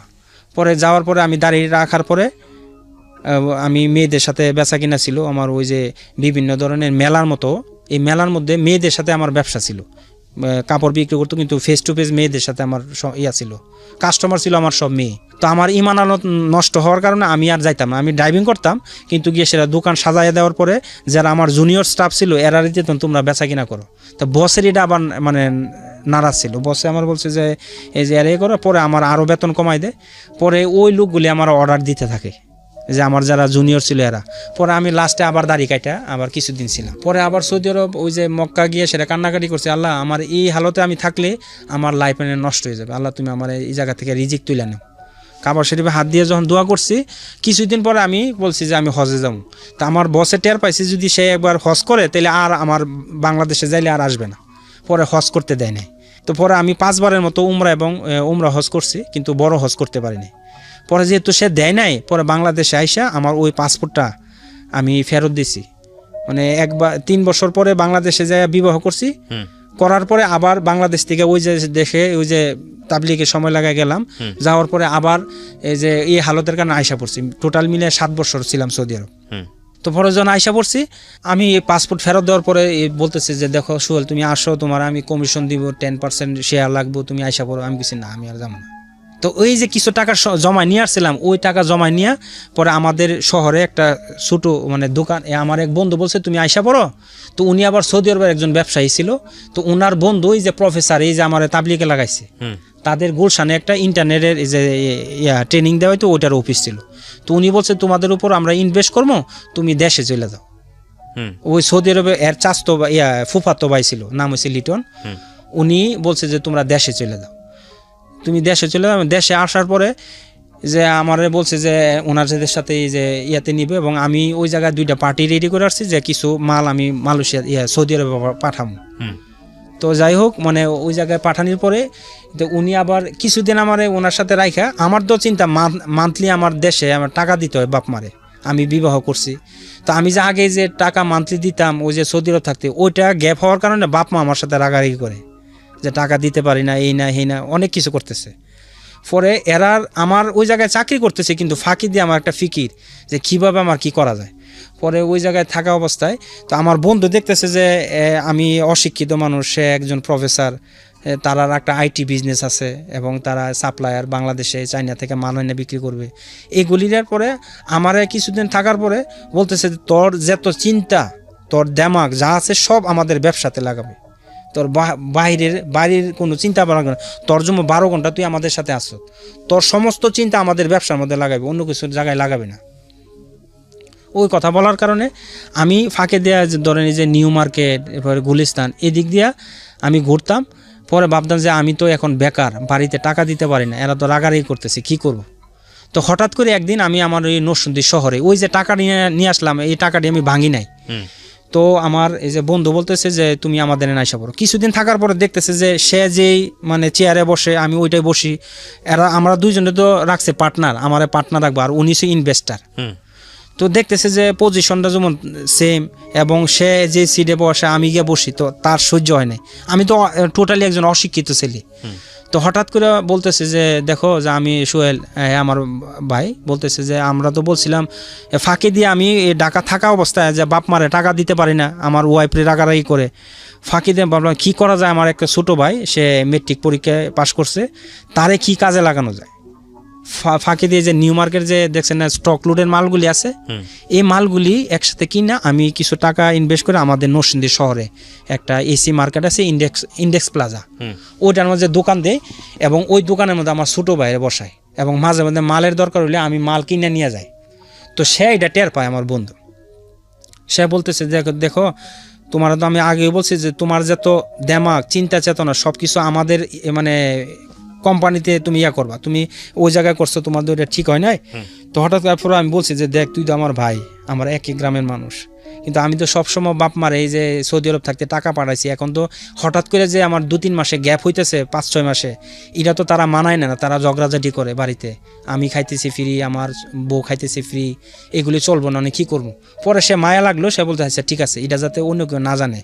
পরে যাই হোক, আমি আমার মাঝে মধ্যে গ্রামে গেলে আমি এই জায়গা থেকে মাল কিনে নিয়ে যাইতাম, ওইটা চলছে। কিসের মাল ছিল এটা? ওইটা সে গার্মেন্টস আইটেম আছে না, স্টক লোডের যে ল্যাপটপের মালগুলো, ও আচ্ছা আচ্ছা আচ্ছা, ওইটা দিয়ে আমি ছোট একটা দোকান দিই ওই ইন্ডেক্স প্লাজায়, ওকে, আমার ছোট বাইরে বসাই। হঠাৎ করে আমরা তো ধরেন ওই যে দেশে যে চিটার বাটপার ছিল না সৌদি আরব, আমরা কাজ করছি যান্ত্রিকভাবে, অনেক কষ্ট করছি, ডেইলি ধরেন 2.5 টন মাল নামাইতাম, বিক্রি করতাম, আবার রাত্রে করতাম, কোনো ছুটি ছিল না, সময় ছিল না, খুব কষ্টের ফলে হঠাৎ করে যখন ওই দেশ থেকে আইসা পড়লাম, এবং ওই যে আল্লাহর কাছে দোয়া করে আসা পড়লাম, দেশে আইসা পরে পরিস্থিতি আরো খারাপ, ওই যে মাস শেষে টাকা দিতে পারি না বাপ মারে, অনেক কষ্ট। তো হঠাৎ করে আমি তো ধরেন বিভিন্ন জায়গায় আমার বন্ধু সার্কেল যারা ছিল, আমি অনেক পরিচিত লোক, বিজনেস কার্ড চড়াই, আমার রেন্টেকারের নাম ছিল মাশাল্লাহ রেন্টেকার। তো ওই রেন্টেকারে আমার এক বন্ধুর নাম হচ্ছে কাক্কু, তারা হচ্ছে ভৈরব বাজারে তাদের ব্যবসা। তো সে বলতেছে যে আমার এক বন্ধু, তার রেন্টেকারের ব্যবসা আছে, তুমি একটা কাজ করো, যে লাগলে তারা ব্যবহার করো। তো একটা বাটফার ছিল, সে মানে আমাদের পাশের এক গ্রামে বিবাহ করছে। আচ্ছা, তো আমি আর বুঝতে পারি না, সে বলতেছে যে ভাই আপনি তো আপনার নাম অনেক শুনছি, কাকু ভাই বলছে আপনি অনেক ভালো মানুষ, সৌদি আরব থেকে আসছেন, অনেক গাড়ি ব্যবসা দিচ্ছেন, আচ্ছা ঠিক আছে আপনি মাঝে মধ্যে ডাকলে আপনি আসেন। হঠাৎ করে কইতেছে ভাই আমি তো বিবাহতে যাবো, আপনি আসেন ভৈরব বাজারে আসেন। তা আমাদের বাড়ি থেকে ভৈরব বাজার 10 মিনিট রাস্তা। যাওয়ার পরে ওনার সাথে পরিচয় হলো। ওই দিন হঠাৎ করে উনি কইতেছে চলেন একটা বিবাহতে যাই। তো বিবাহতে যাওয়ার পরে ওই জায়গায় সে আমারে যে খাওয়াইলো, খাওয়ানোর পরে কোনো মানে আমি তারে নিয়ে বিভিন্ন জায়গায় ঘুরলাম না, হয়তো আমার ধরেন 100 টাকার গ্যাস খরচ যাবে যাওয়া আসায়। পরে সে আমার 2500 টাকা দিয়ে দিল।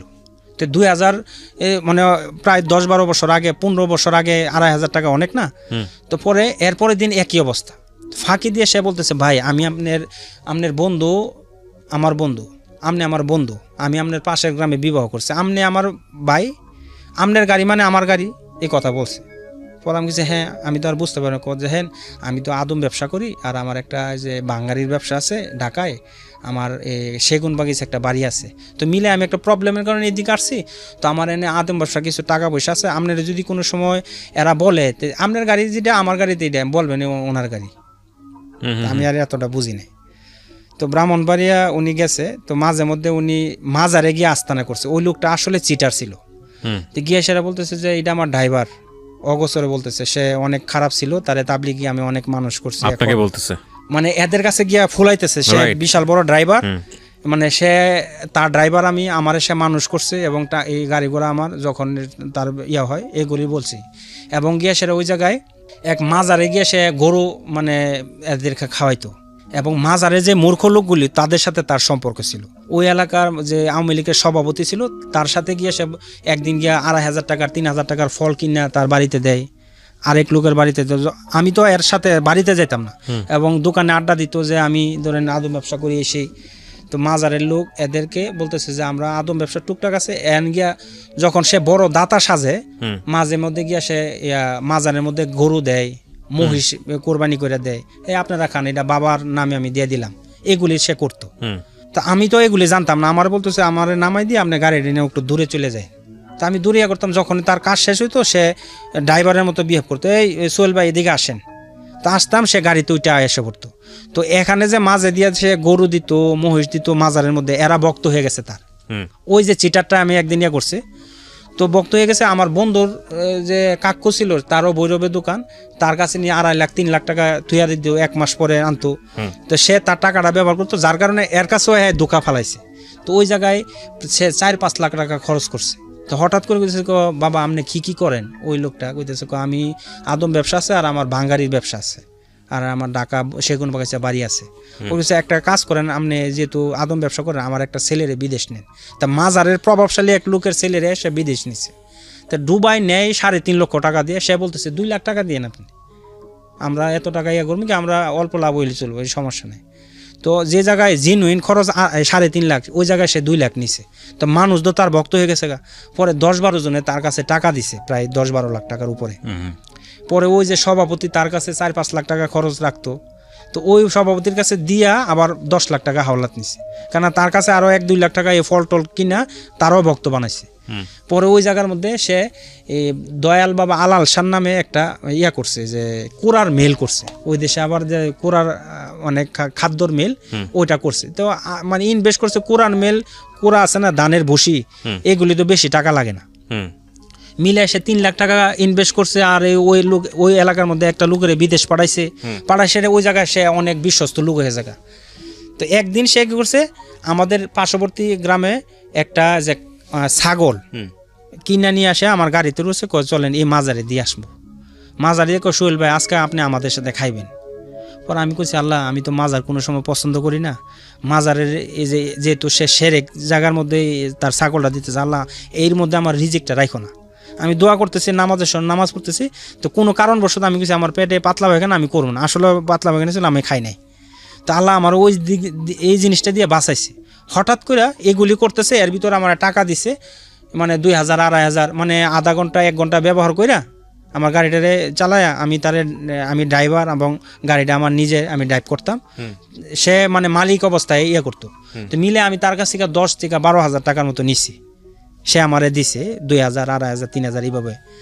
তো আমি তার কাছে মানে দুবাই আমার ছোট ভাই ছিল, ওই জায়গা থেকে কিছু টাকা নিয়ে আসছি, এই যে হাদিয়া স্বরূপ তারে আমি 10,000 টাকার মতো আমি তার কাছে পানা। হঠাৎ করে একদিন কইতেছে, সোহেল ভাই আপনি একটা কাজ করেন, আপনি আমি না বলার ছাড়া আপনি ব্রাহ্মণবাড়িয়া যায়েন না। কারণ কি ভাই, এদের সাথে আমার একটা দ্বন্দ্ব হয়েছে, আপনি যায়েন না। তো আমার হঠাৎ করে ওই যে এদের নিয়ে যাইতাম এবং মাঝে মধ্যে আমি দূরে গাড়ি পার্ক করতাম, এদের সাথে কাজকর্ম করার পরে আমার বলতো, সোহেল ভাই আসেন চলে যাবো। তখন এক লোকে আমার জিজ্ঞেস, ভাই যে আপনার বাড়ি কোথায়? আমি আমার ঠিকানা বলছি যে ভাই আমার বাড়ি তো মরজালে, নরসিংদী মরজাল। আচ্ছা ঠিক আছে, এতটুকু আর চান্স পায় না, সে আইসা পড়ছে। পরে হঠাৎ করে যে তার কাছে 20-25 লাখ টাকা, মানে 20 লাখের মতো এমন ধরনের টাকা সে নিয়ে উদা হয়ে গেছে। একদিন সে আমার এই উপকারটা করছে, ভাই আপনি ওই এলাকাতে যান না, আমি না বলা বলতো। এরা এই টাকার সুগে মরজাল আইসা বলতেছে, সুহেল নামে একটা লোক চিনেন? চিনে। এই লোকটার আমার দরকার। গিয়ে সেটা বলতেছে যে ভাই আপনার ওই লোক কোথায়? আওয়ামী লীগের এরা ছিল ওই এলাকার আওয়ামী লীগের সভাপতি, আমাদের এলাকার আওয়ামী লীগের লোকদের সাথে এরা আবার খুব আন্ডারস্ট্যান্ডিং। পরে বলার পরে কইতেছে, এই লোকটা তো যে এরা ধরতে হবে। বলতেছে যে সাগর নামে এরা চিনেন? কোথায়? আমি কিছু জানি না, এর তো আমি টিপ নিয়ে গেছি। এই তো আপনি এর সাথে জড়িত। মানে এরে ধরতে গিয়ে আমার বলতেছে যে এরে ধরলে হারে পাওয়া যাবে। পরে বিশাল বড় দরবার জমাইলো। দরবারের মধ্যে বলতেছে যে তুমি করো, তোমার ওই লোকটা, তোমরা হচ্ছে একটা চক্র, তোমরা একটা গ্যাং, তোমরা একটা মানে এই ধরনের চিটার গ্রুপের লোক, তুমি এরে বাইর করে দাও, এরে মাইট দিলে এরে পাওয়া যাবে। তা আমরা গ্রামের মধ্যে, আমরা বংশটা ছিল নিরহ বংশ। পরে আমার বলতেছে অনেক মাইট দিব, 3 দিনের আলটিমেটাম দিছে, এর ভিতরে এর না ধরতে পারলে আমার বাড়ি ঘর এবং আমার গাড়ি আমার দোকান সব নিয়ে যাব। পরে কি করবো, পরে আমার এলাকার মধ্যে একজন সভাপতি ছিল, আমার গাড়িটা খুব সুন্দর ছিল, 100 করলা, মানে খুব পরিষ্কার করে রাখতাম, এটা আমি চালাইতাম, মাঝে মধ্যে ড্রাইভার দিয়ে চালাইতাম। তো তার লোভ ছিল এই গাড়িটার প্রতি, যখন হামলা ঠিকভাবে লাগাবো সে গাড়িটা আত্মসাৎ করব, আমার এলাকার যে সভাপতি। তো এরপরে কিছু টাকা পয়সা আছে, এরে ধরলে এর কাছ থেকে টাকা পাওয়া যাবে। পরে যাই হোক, আমি রাত্রে এই গাড়ি নিয়ে আমি আমাদের শহরে আইসা পড়লাম। পরে এই গাড়িটা আমি বিক্রি করে দিলাম। তো হঠাৎ করে আমি রাত্রে স্বপ্নে দেখতেছি যে একটা লোকে বলতেছে, ধরো এই পাসপোর্টটা ধরো, এইদিকে মানে পূর্ব দিকে রুখ করো। আমার এই কথা বলছে যে আরবিটা হয়েছে ইমশেক হাদা পাসপোর্ট রো ইমশেক, এই কথা বলছে। তো আমি সকালে গিয়ে আমার এই প্রফেসর বন্ধু, সে আমার লাস্টে অনেক হেল্প করছে। সে আমার বলতেছে যে তুই, আমি কইছি আমার তুই বাঁচাই দিয়ে, আমার তো মাইরা ফেলাইবে আর সবাই, আমার যতটুকু টাকা আছে আমি তো সৌদি আরবের এই পাসপোর্টটা ফেরত দিয়ে দিছি, যে আমি আর ওই জায়গায় যাবো না, এক শেয়ার আন্ডারে আমি আর কাজ করবো না। পরে আমার বন্ধু আমার অনেক হেল্প করছে, যে আমি বলছি যে আমার দোকানটা তোর নামে লিখে দিলাম, দোকানটা তোর, তুই কোনো সময় এই দোকানটা যদি হেরা হামলা করে কবে যে এই দোকান হের না, এই দোকান আমার, এই দোকানটা তুই বিক্রি করে দিয়ে আমার হেল্প করবে। এরপরে আমার এই গাড়িটা তুই যে তোরে নিয়ে আমি রাজধানী এই যে স্কুল থেকে এই যে সংসদ ভবনের উল্টা পাশে যে কার হাট আছে না, ওই জায়গাতে কিনে দিস, আমার গাড়িটা তুই বিক্রি করে দে। তো ওর গাড়িটা আমি বিক্রি করলাম। পরে বিক্রি করে সেটা এর আগেই, গাড়ি বিক্রি করার আগে আমি আমার ওই যে এলাকার যে জেলার আমির সাহেব ছিল, যে সুরা বলে, ওনার কাছে গিয়ে বলছি যে আমির সাহেব, মহসিন ভাই আমার এই হালত। পরে আমার এই হালত কান্নাকাটি করে, এর আগে একদিন বলতেছে বাবা তোমার তো অনেক বিপদ, তুমি যেহেতু এই স্বপ্ন দেখছো, তোমার মন আছে হয়েছে, তুমি যদি দেশের বাইরে চলে যেতে পারো তোমার জন্য অনেক ভালো হবে।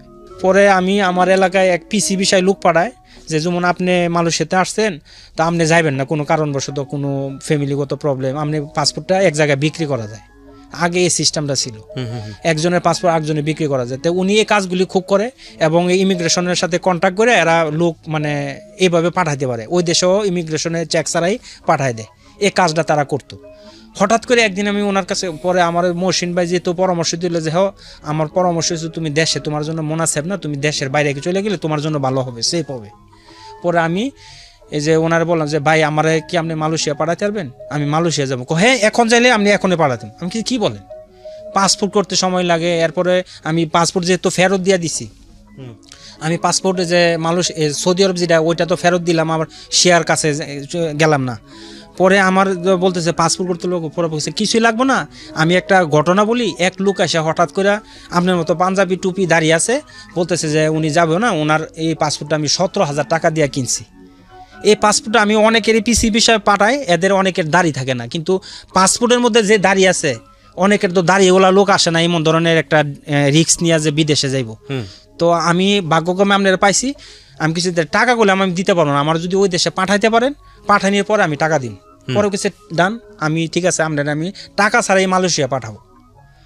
পরে এই দিন ছিল কুরবানি ঈদের আগের দিন, আগের মানে কুরবানি ঈদের 2 দিন আগে। কত সাল? এটা ধরেন যে 10 বছর আগে। 10 বছর আগে, হ্যাঁ। পরে 10 বছর আগে যখন এটা কথা বললো, পরে আমি বলছি আচ্ছা ঠিক আছে। পরে উনি আমার কয়েকটা বলছে যে আপনি যদি জিজ্ঞাসা করে আপনি কিরজা মানা মানে তুই কোথায় কাজ করো, তুমি বলবে যে কিরজা আমপাং। এরপর হচ্ছে যে আপা কিরজা ম্যানুফ্যাকচারিং, এমন ধরনের কয়েকটা জিনিস শিখাইছে। আমি ওই দেশে ইমিগ্রেশন ওইটা বলছি। যাই হোক, উনি আমার ফ্রি একবারে ওই পাসপোর্টটার যেভাবে ওনারও দাঁড়িয়ে ছিল, ওই পাসপোর্ট মানে বিক্রি করাওয়ালা লোকের আমারও মানে ছবি দাঁড়িয়ে ছিল, ওনারও টুপি ছিল, আমারও টুপি ছিল। তো ঈদের দিন আমি এত কান্নাকাটি করতেছি, আমার বাপ মারও দেখতে পারি না, আমার আত্মীয় স্বজন কেউরে দেখতে পারি না। আমি যে পলাতক অবস্থায় এই যে আমাদের শহর থেকে আমার ওয়াইফে আমার বিদায় দিছে, আমি ঈদের দিন ঈদও করতে পারিনি। আমি ঈদের দিন আমার রওনা হয়েছে, আমি মালয়েশিয়া চলে গেছি। তো মালয়েশিয়া যাওয়ার পরে আমি কান্নাকাটি করতেছি, কি করব, তা আমার কোনো বাড়ি নাই, ঘর নাই, বাসা আমি কোনো জায়গায় নিতে পারি নাই। তো তাবলিগের একটা জামাতের সাথে আমি এরা গিয়ে দেখি আমি এয়ারপোর্টের মধ্যে যে ওই সময় তো শাহজালাল ইন্টারন্যাশনাল এয়ারপোর্ট ছিল, জিয়া আন্তর্জাতিক বিমানবন্দর, ওই যে জায়গার মধ্যে একটা জামাতের লাইনের মধ্যে তাবলিগের জামাত মালয়েশিয়া থেকে এই যে আসে না, এই জামাতের সাথে আমি চলে গেছি। এই জামাতের লাইনের মধ্যে দাঁড়ায়া এই এনতে চলে গেছি। আমার খালি এই কাস্টম অফিসার বলছে তুমি হুজুর আপনি কি মালয়েশিয়া যাবেন? আমি বলছি হ্যাঁ মালয়েশিয়া। আচ্ছা ঠিক আছে। তারপরে চিল দিয়ে দিল, আমার এনে কোনো প্রশ্ন করলো না, জাল কিনা পাসপোর্ট এই না এই না। ওই দেশে যাওয়ার পরে ওই জামাতের সাথে আমি চলে গেলাম। আমার এই প্রশ্নগুলি করলো, তুমি কি কোথায় কাজ করো, তুমি কি কাজ করো, এই জিনিসগুলি আমার করার পরে আমার একটা চপ দিয়ে পাঠাই দিল। এই জামাতের লগে আমি বলছি তুই আমার হেল্প কর, আমরা এই যে মার্কাজে যাম।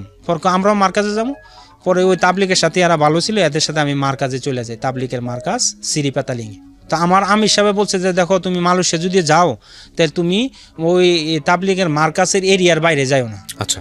তা আমি তাবলিগের মার্কাজের যেহেতু আপনার কাছে প্রপারলি ভিসাটা নাই, 2 নম্বর ভিসা, হ্যাঁ। তো উনি বলছে যে তুমি করো, এবং কইছে ওই তাবলিগের এরিয়ার ভিতরে থাকলে তুমি তাবলিগের লোকদের কাজের সাথে থাকলে তোমার আরও পরিবর্তন হবে। তা যাই হোক, উনিও আমার অনেক হেল্প করছে, ওনার বিভিন্ন পরামর্শে আমি সৌদি আরব থেকে আইসা পড়লাম। পরে আমি ওই জায়গায় গেলাম, যাওয়ার পরে আমার কোনো ঘর নাই, এবং ওই দেশে পুলিশে খুব নির্যাতন করে, যে মানুষ ধইরা পাঠায়, জেলে পাঠায়, বিভিন্ন মানে ধরা ছাওয়া, ওই সময় ধরার খুব ছিল। তো আমি মসজিদে গিয়া মানে আত্মগোপন করছি মসজিদে। তো মসজিদে থাকতাম, কিন্তু আমি কয় টাকা নিয়ে আসলেন ওই সময়টাতে আপনি বাংলাদেশ থেকে? বাংলাদেশ থেকে আমার কাছে মনে হয় যে 150 না 200 রিয়াল ছিল। আচ্ছা, তো আপনি তো গাড়িটি বিক্রি করলেন, ওই সময় তো আপনার কাছে টাকা থাকার কথা। টাকাটা আমি নিয়ে যাই না, ওই যে আমাদের আমির সাহেব ছিল ওনার কাছে আমানত রাখা যায়, যে আমি যদি যাইতে পারি, কোনো কারণে বিপদ হলে আমার সংসার যাতে কোনোভাবে চলে। জি, আমার ওই টাকাটা আমি ওনার কাছে বলে যাই যে যদি আমি তো ওনার কাছে ওয়াদা দিছি যে রাঙ্গামাটি আমাদের শহরের এক স্টেট, ওই জায়গা থেকে যদি কোনো লোক আসে তো আপনি এই টাকাটা দিয়ে দিবেন। তো ওনাদের কাছে আমি 1,90,000 টাকা আমার যাওয়ার পরে দেওয়ার ওয়াদা। তো আমি 60,000 টাকা দিয়া যায়, যেহেতু উনি বলছে যে পাঠাই দিব, তা আমি বিশ্বাস করে ওই দালালে 60,000 টাকা দিই। আর 40,000 টাকা ওনার কাছে রাখা যায়। ওনার কাছে আরো একটু বাড়ায় রাখছিলাম, ওইটা আমানত হিসাবে। পরে চলে যায়, পরে উনি যাওয়ার পরে ওই টাকাটা 40,000 টাকা ওনারে ব্যাগ দিয়ে দেয়। তো বাকি কিছু টাকা ছিল, তা আমার কাছে আমি ধরেন যাওয়ার অবস্থায় মনে 200 না 250 রিঙ্গিট ছিল, মালয়েশিয়ান টাকা। তো আমি নিয়ে ওই জায়গায় যাওয়ার পরে যে এতদিন ছিলাম, আমি টুকটাক খাইয়া আমি শেষ করে ফেলাই। তো মসজিদে আমি যারা রিফিউজি ছিল এদের মতো আমি থাকতাম ওই মসজিদে। তো পরে হঠাৎ করে এক লোক আমাদের এলাকাতে, আমাদের দেশ থেকে তো অনেকে মাদ্রাসার কালেকশনের নামে যায়, যে মাদ্রাসা ইতিম এর জন্য, এরা আমার দিল, যেমন এরাও মসজিদে গিয়ে রাত্রে থাকে, আমরাও থাকি, এবং এই যে রোহিঙ্গা আছে না যারা এই যে মায়ানমারের, এই ধরনের রিফিউজিরও মসজিদে থাকে মার্কাজে। তো রাত্রে আমার এই যে এক লোক বলতেছে দেখো তোমার যেহেতু টাকা নাই, চলার টাকা নাই, তুমি এই জায়গায় একটা লোক মানে অনেকে খুঁজলে টাকা দেয়, তুমি এর কাছে খুঁজো। তখন আমি এর কাছে খুঁজলাম। পরে সে আমারে, ওই সময় আমার কাছে টাকা নাই, আমি টাকা সব শেষ করে ফেলেছি, ওই এতদিন চইলা ব্যালেন্স যে টাকাটা ছিল শেষ করে ফেলেছি। পরে ওই 60টা টাকা সে আমারে সদগা দিছে। সদগা বলতে গেলে সে দিছে, নাও তুমি এটা খরচ করো। আমি বলছি যে ওই মালয়েশিয়ান লোক যে ভাই আমি অনেক কষ্টে আছি, আমার খাওয়ার টাকা নাই, আমার দয়া করে কিছু টাকা দেন। পরে সে আমারে 60টা টাকা আমারে দিল, মালয়েশিয়া টাকায় 60 টাকা। 60 টাকা। তো ফাঁকি দিয়া এর আগেও আমার একটা ছিল, আমি ধরেন ওই মাদ্রাসা, আমি বলছি যে তো একটা মাদ্রাসা হইতেছে ওই মার্কাজের এরিয়ার ভিতরে, আমি দেখি বিল্ডিংয়ের কাজ নিয়ে করা যায়, আমি বিল্ডিংয়ের কাজ করতেছি। তো বিল্ডিংয়ের কাজ করে সেটা আমার এই যে পাওয়ার মধ্যে এই যে লোহা তার কাটা আছে না, তার কাটা বিনতে 6টা তার কাটায়, এরপরে আমার একবার ইনফেকশন হয়ে যায়। তখনও তো বাড়িতে টাকা পাঠাননি? না, পাঠাই নাই। তো ওই সময় ধরেন যে আমি যে কিভাবে গেলাম, ওই মহিলাটা যে মহিলাটা আমাদের ওই মন্ত্রীর পিএস ছিল, এখন সে আমাদের উপজেলার চেয়ারম্যান, ওই চেয়ারম্যানের সে গার্লফ্রেন্ড ছিল। পরে ওই মহিলাটা এদের সাথে মিলে গেছে, আর এরা খুঁজতেছে আমাদের ওই যে লোকগুলি ছিল যারা বলতেছে এটা একটা চক্র, এদেরকে ধরো, হ্যাঁ আদম ব্যবসার ওই লোকগুলি, ওই যে ব্রাহ্মণবাড়িয়ার যে আওয়ামী লীগের লোক ছিল, এরা আমাদের ডিস্ট্রিক্টের আওয়ামী লীগের লোকের সাথে মিলে আমার খুঁজতেছে। ফাঁকে তা ওই মহিলারা, একটা মহিলা ছিল, ওই মহিলার নাম ছিল শান্তি। সে আমাদের, আমি যে সৌদি আরবে কষ্ট করে কিছু টাকা নিছি, আমার ছোটো ভাই ছিল দুবাই, এই টাকাটা মিললে একটা রাস্তার পাশে একটা জমিন নিছি। ওই জমিনটা মহিলা বলতেছে এই জমিনটা মানে তার বাসরের কাছ থেকে নিছি, কিন্তু ওই মহিলা আমাদের নামে বিভিন্ন কেস লাগাইতেছে। এদের সাথে ভর করে, এদের সাথে মিলা আমাদের মানে ডাকাতির মামলা, চুরির মামলা এবং নারী নির্যাতন, তার জামা সিরা, এগুলি কেস দিতেছে। তা আমি ওই দেশে গিয়া আমি তো ধরেন খুব কষ্ট করতেছি, বাড়িতে কেস করতেছে, আমার আম্মা এরা হাজিরা দিতেছে, আমার আব্বাও কুড়ে যাইতেছে, অনেক কষ্ট আমাদের। তা আমি কান্নাকাটি হচ্ছে, আমাদের কেউ হেল্প করে না। পরে আমি ওই জায়গা থেকে যাই ইয়া করি, তো আমার যখন হাত পাওয়া যখন ইনফেকশন হইলো, ওই বিল্ডিংয়ের কাজ করে, আমি তো এগুলি জীবনে অভ্যস্ত না, আমি কনস্ট্রাকশনের কাজ দেওয়ার করি না, বিল্ডিংয়ের কাজ।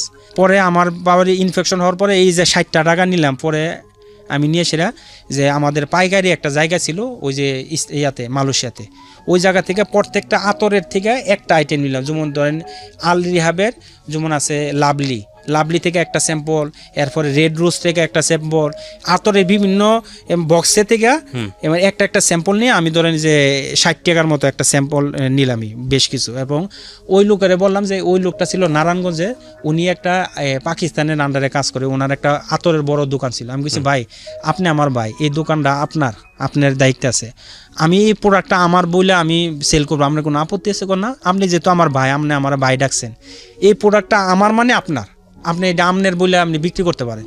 পরে রাস্তার সাথে যে জমিটা আমি সৌদি আরব থেকে কিনছি, ওই মহিলা আমাদের উপরে হয়রানিমূলক অনেক কেস দিল, দেওয়ার কারণে আমি বাধ্য হয়ে ওই জায়গায় গেছি। পরে আমি তো আমার উপরে কেস 4-5টা, আমার আব্বার উপরে এইভাবে মিলে অনেক কেস। লাস্টে ধরেন আমি মালয়েশিয়া চলে যাই। যাওয়ার আগে আমি যখন একদিন আমার থানাতে গেছি, থানাতে যাওয়ার পর আমি বলছি স্যার আমার বড় চাচা মারা গেছে, আমাদের বাড়িতে একটা ইসলামিক অনুষ্ঠান, আপনারা নিতে আসছে, আপনি যাইবেন। পরে বলতেছে যে বাবা তোমার নামে ওয়ারেন্ট আছে, তুমি এখনই বাইরে হয়ে যাও থানা থেকে, মানে ওসি বলতেছে। পরে আমি যাওয়ার পরে ওই মহিলা আবার মানে বলতেছে যে আপনারা আসামি, আপনার এলাকা থানাতে থাকাকালীন আপনি আসামি বলছেন বাইরে যাওয়ার জন্য, আপনার উপর আমি অ্যাকশন নিব। পরে সঙ্গে সঙ্গে আমাদের ওই জেলা থেকে পুলিশ সুপার যায় ওই থানাতে। যাওয়ার পরে আমার ওই ওসি আবার ফোন দেয়, বাবা তোমারে আমি কি অনেক ভালোবাসি, যেহেতু আমার উপরে চাকরির তুমি আসো থানাতে। থানাতে যাওয়ার পরে ওই যে পুলিশ সুপারে বলতেছে দেখেন স্যার এই লোকটা আসলে সৎ, এবং ওই মহিলাটা এদের উপরে অযথা হয়রানিমূলক অনেক মামলা দিছে, এবং এর আগে অনেক লোকের অনেক মামলা দিয়ে তাদেরকে হয়রানি করতেছে। তো দেখেন যদি সে অসৎ হইতো, তা সে একজন আসামি, আমি বললে তো সে থানাতে আসতো না। পরে বলতেছে যে বাবা প্রত্যেক ভালো মানুষের জীবনে কিছু কষ্ট আসে, যেহেতু এটা তোমার উপর হয়রান হয়েছে, তুমি চলে যাও। পরে যে এই স্যার বলতেছে যে আমি তোমার জামিনের ব্যবস্থা করে দিব। তো যাওয়ার পরে আমাদের যখন থানা থেকে আমার ইয়াতে নিয়ে যায়, ওই জেলাতে পুলিশরা নিয়ে যাক, ও এর হাতে কোনো হ্যান্ডকাপ লাগাবে না, এর এইভাবে নিয়ে যাও। যেহেতু আমি তারে বলার কারণে সে আসামি হিসাবে আইসা পড়ছে। পরে যাওয়ার পরে দেখলাম কোর্ট বন্ধ।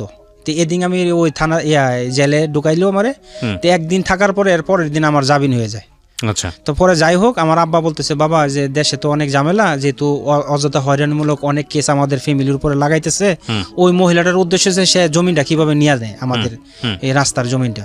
পরে আমি আবার বিদেশে ওই যে আমার গাড়ির ঝামেলা করলো, আমার এই দেশে থাকতে দিল না, এই যে আমি গাড়ি বিক্রি করলাম, দোকান দিয়ে দিলাম। পরে আমি যে স্বপ্নে যে আমার পাসপোর্টটা দিল, পরে আমি দেশে চলে গেলাম।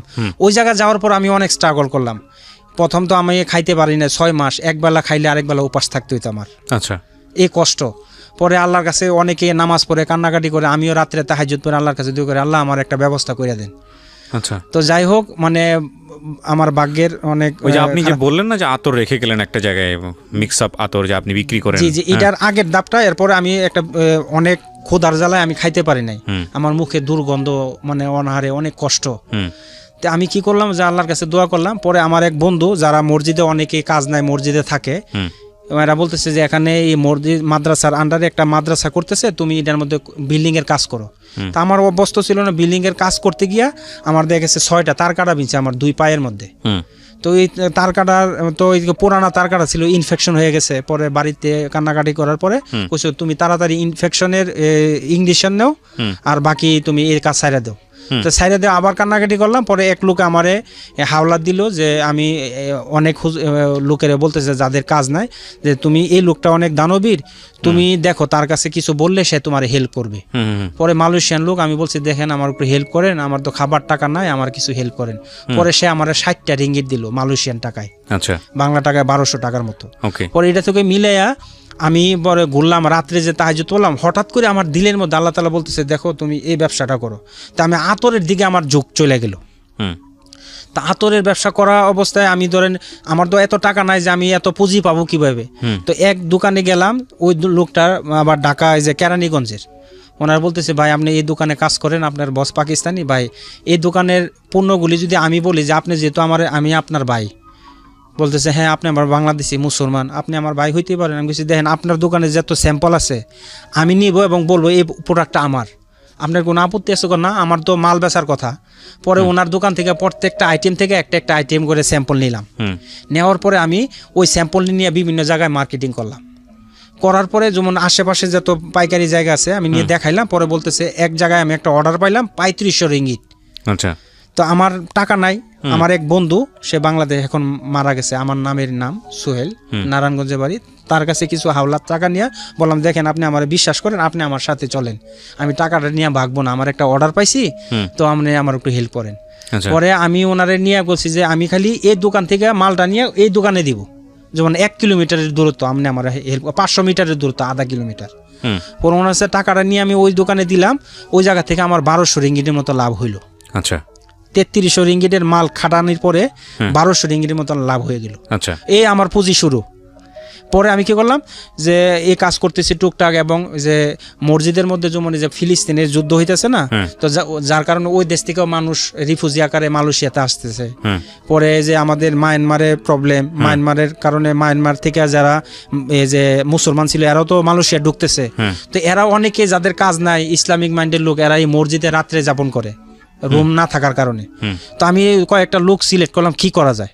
পরে ভাবলাম ওই যে স্যাম্পলগুলি নিলাম, আমি কিছু তার সাথে এই যে মাল আনা নেওয়া করতে করতে আমার ওই বাংলাদেশি ভাই যায় পাইকারি দোকানে কাজ করে, আতরের সেলসম্যানের ম্যানেজার, ওনার কাছে সম্পর্ক করে ভাই আমার কিছু মাল দিন, তখন উনি অল্প স্বল্প মাল আমার বাকি দেয়। আচ্ছা। তো বাকি দেওয়ার পরে আমার কাছে কিছু ওই যে পুঁজি হলো না 1200 টাকার মতো, তো এর ভিতরে আমি আবার মাঝে মধ্যে টাকা কষ্ট করে আমার বাড়িতে দিই, আমার বাড়িতে কেস বাইতে হয়, কোর্টে আমার আব্বা আম্মা যাইতে হয়, আমার আব্বা এর ভিতরে আমার আব্বারও জেলে নিয়ে গেছে, অনেক হয়রানি করতেছে আমার বাড়িতে ওই মহিলা।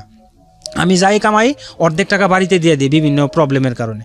তো কিছু জমানোর পরে আমি একটা ফিলিস্তিনি লোক এরে বললাম যে দেখো তুমি এখানে একটা মসজিদে জুম্মার নামাজের পরে একটু বাইরে বসা মানে সেলস করবো, অনেক লাভ হইব। তো করে আমি মালের টাকা পাবো করতে, আমি কিছু যে আমি তোমার ক্রেডিটে মাল দিব, তুমি ওইটা বিক্রি করে রাত্রে আমার টাকা দিবা। এভাবে 2টা লোক আমি সেট করলাম, একটা হচ্ছে মায়ানমারের একজন আলেম, আর একজন হচ্ছে ফিলিস্তিনের একজন লোক।